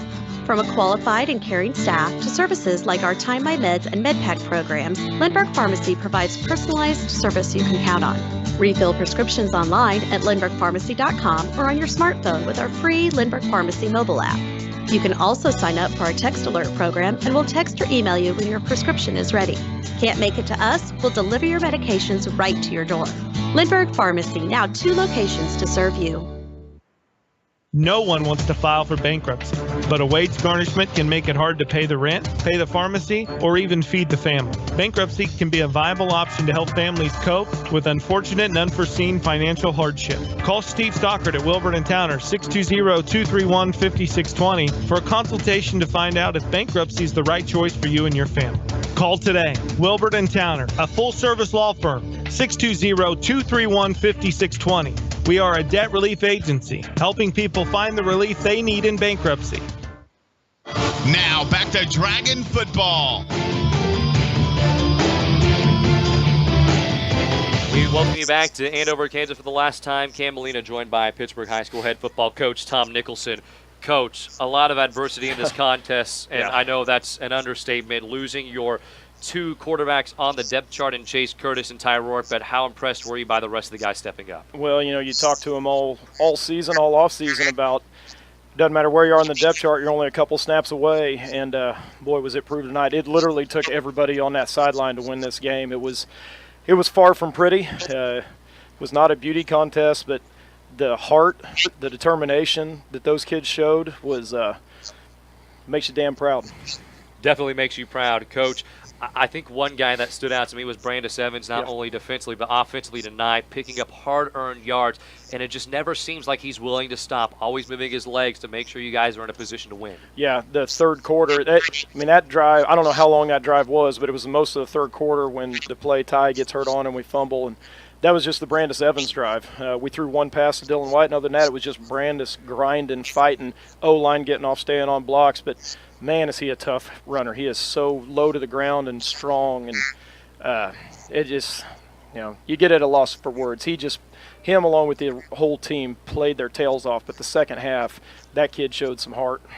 Coach, and I think it had to be a difficult decision. You're in Jaguar territory. You have Chase Johnson, now the third-string quarterback in, and you elect to go with the bootleg pass to Ty Cicero. Can you take me through that huddle and what was talked about?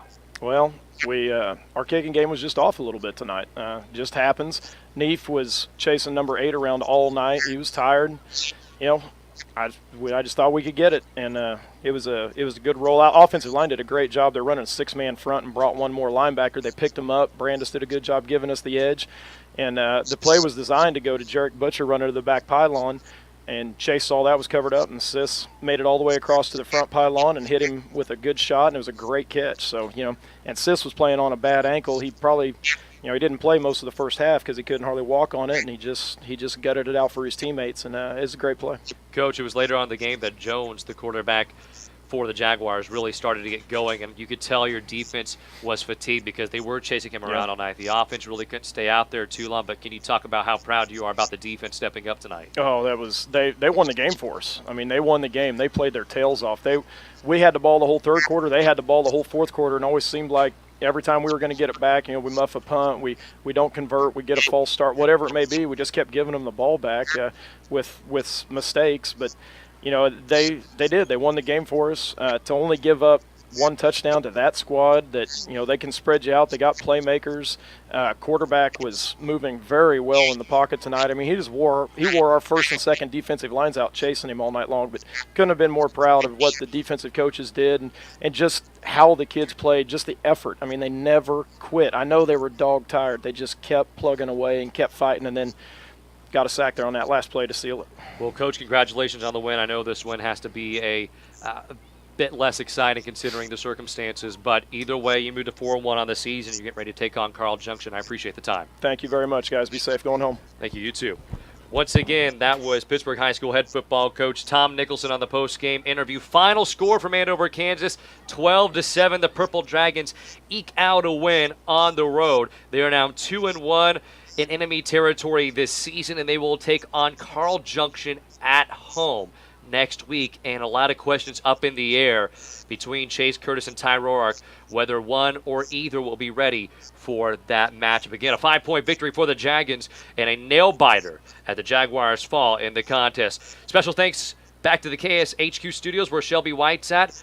From Alexander Seiler, I've been Cam Lena. Have fun, be safe, and all of you guys have a good night. Make sure to tune in to Pittsburg State football tomorrow as they take on Washburn. Plan. Free credit is $50 to apply to activation. Free phone available for new lines added to the family plan and activated on a $50 plan. Select models only while supplies last. Coverage and offers not available everywhere. Restrictions apply. See participating dealer for details. Getting your flu shot at Walgreens is easier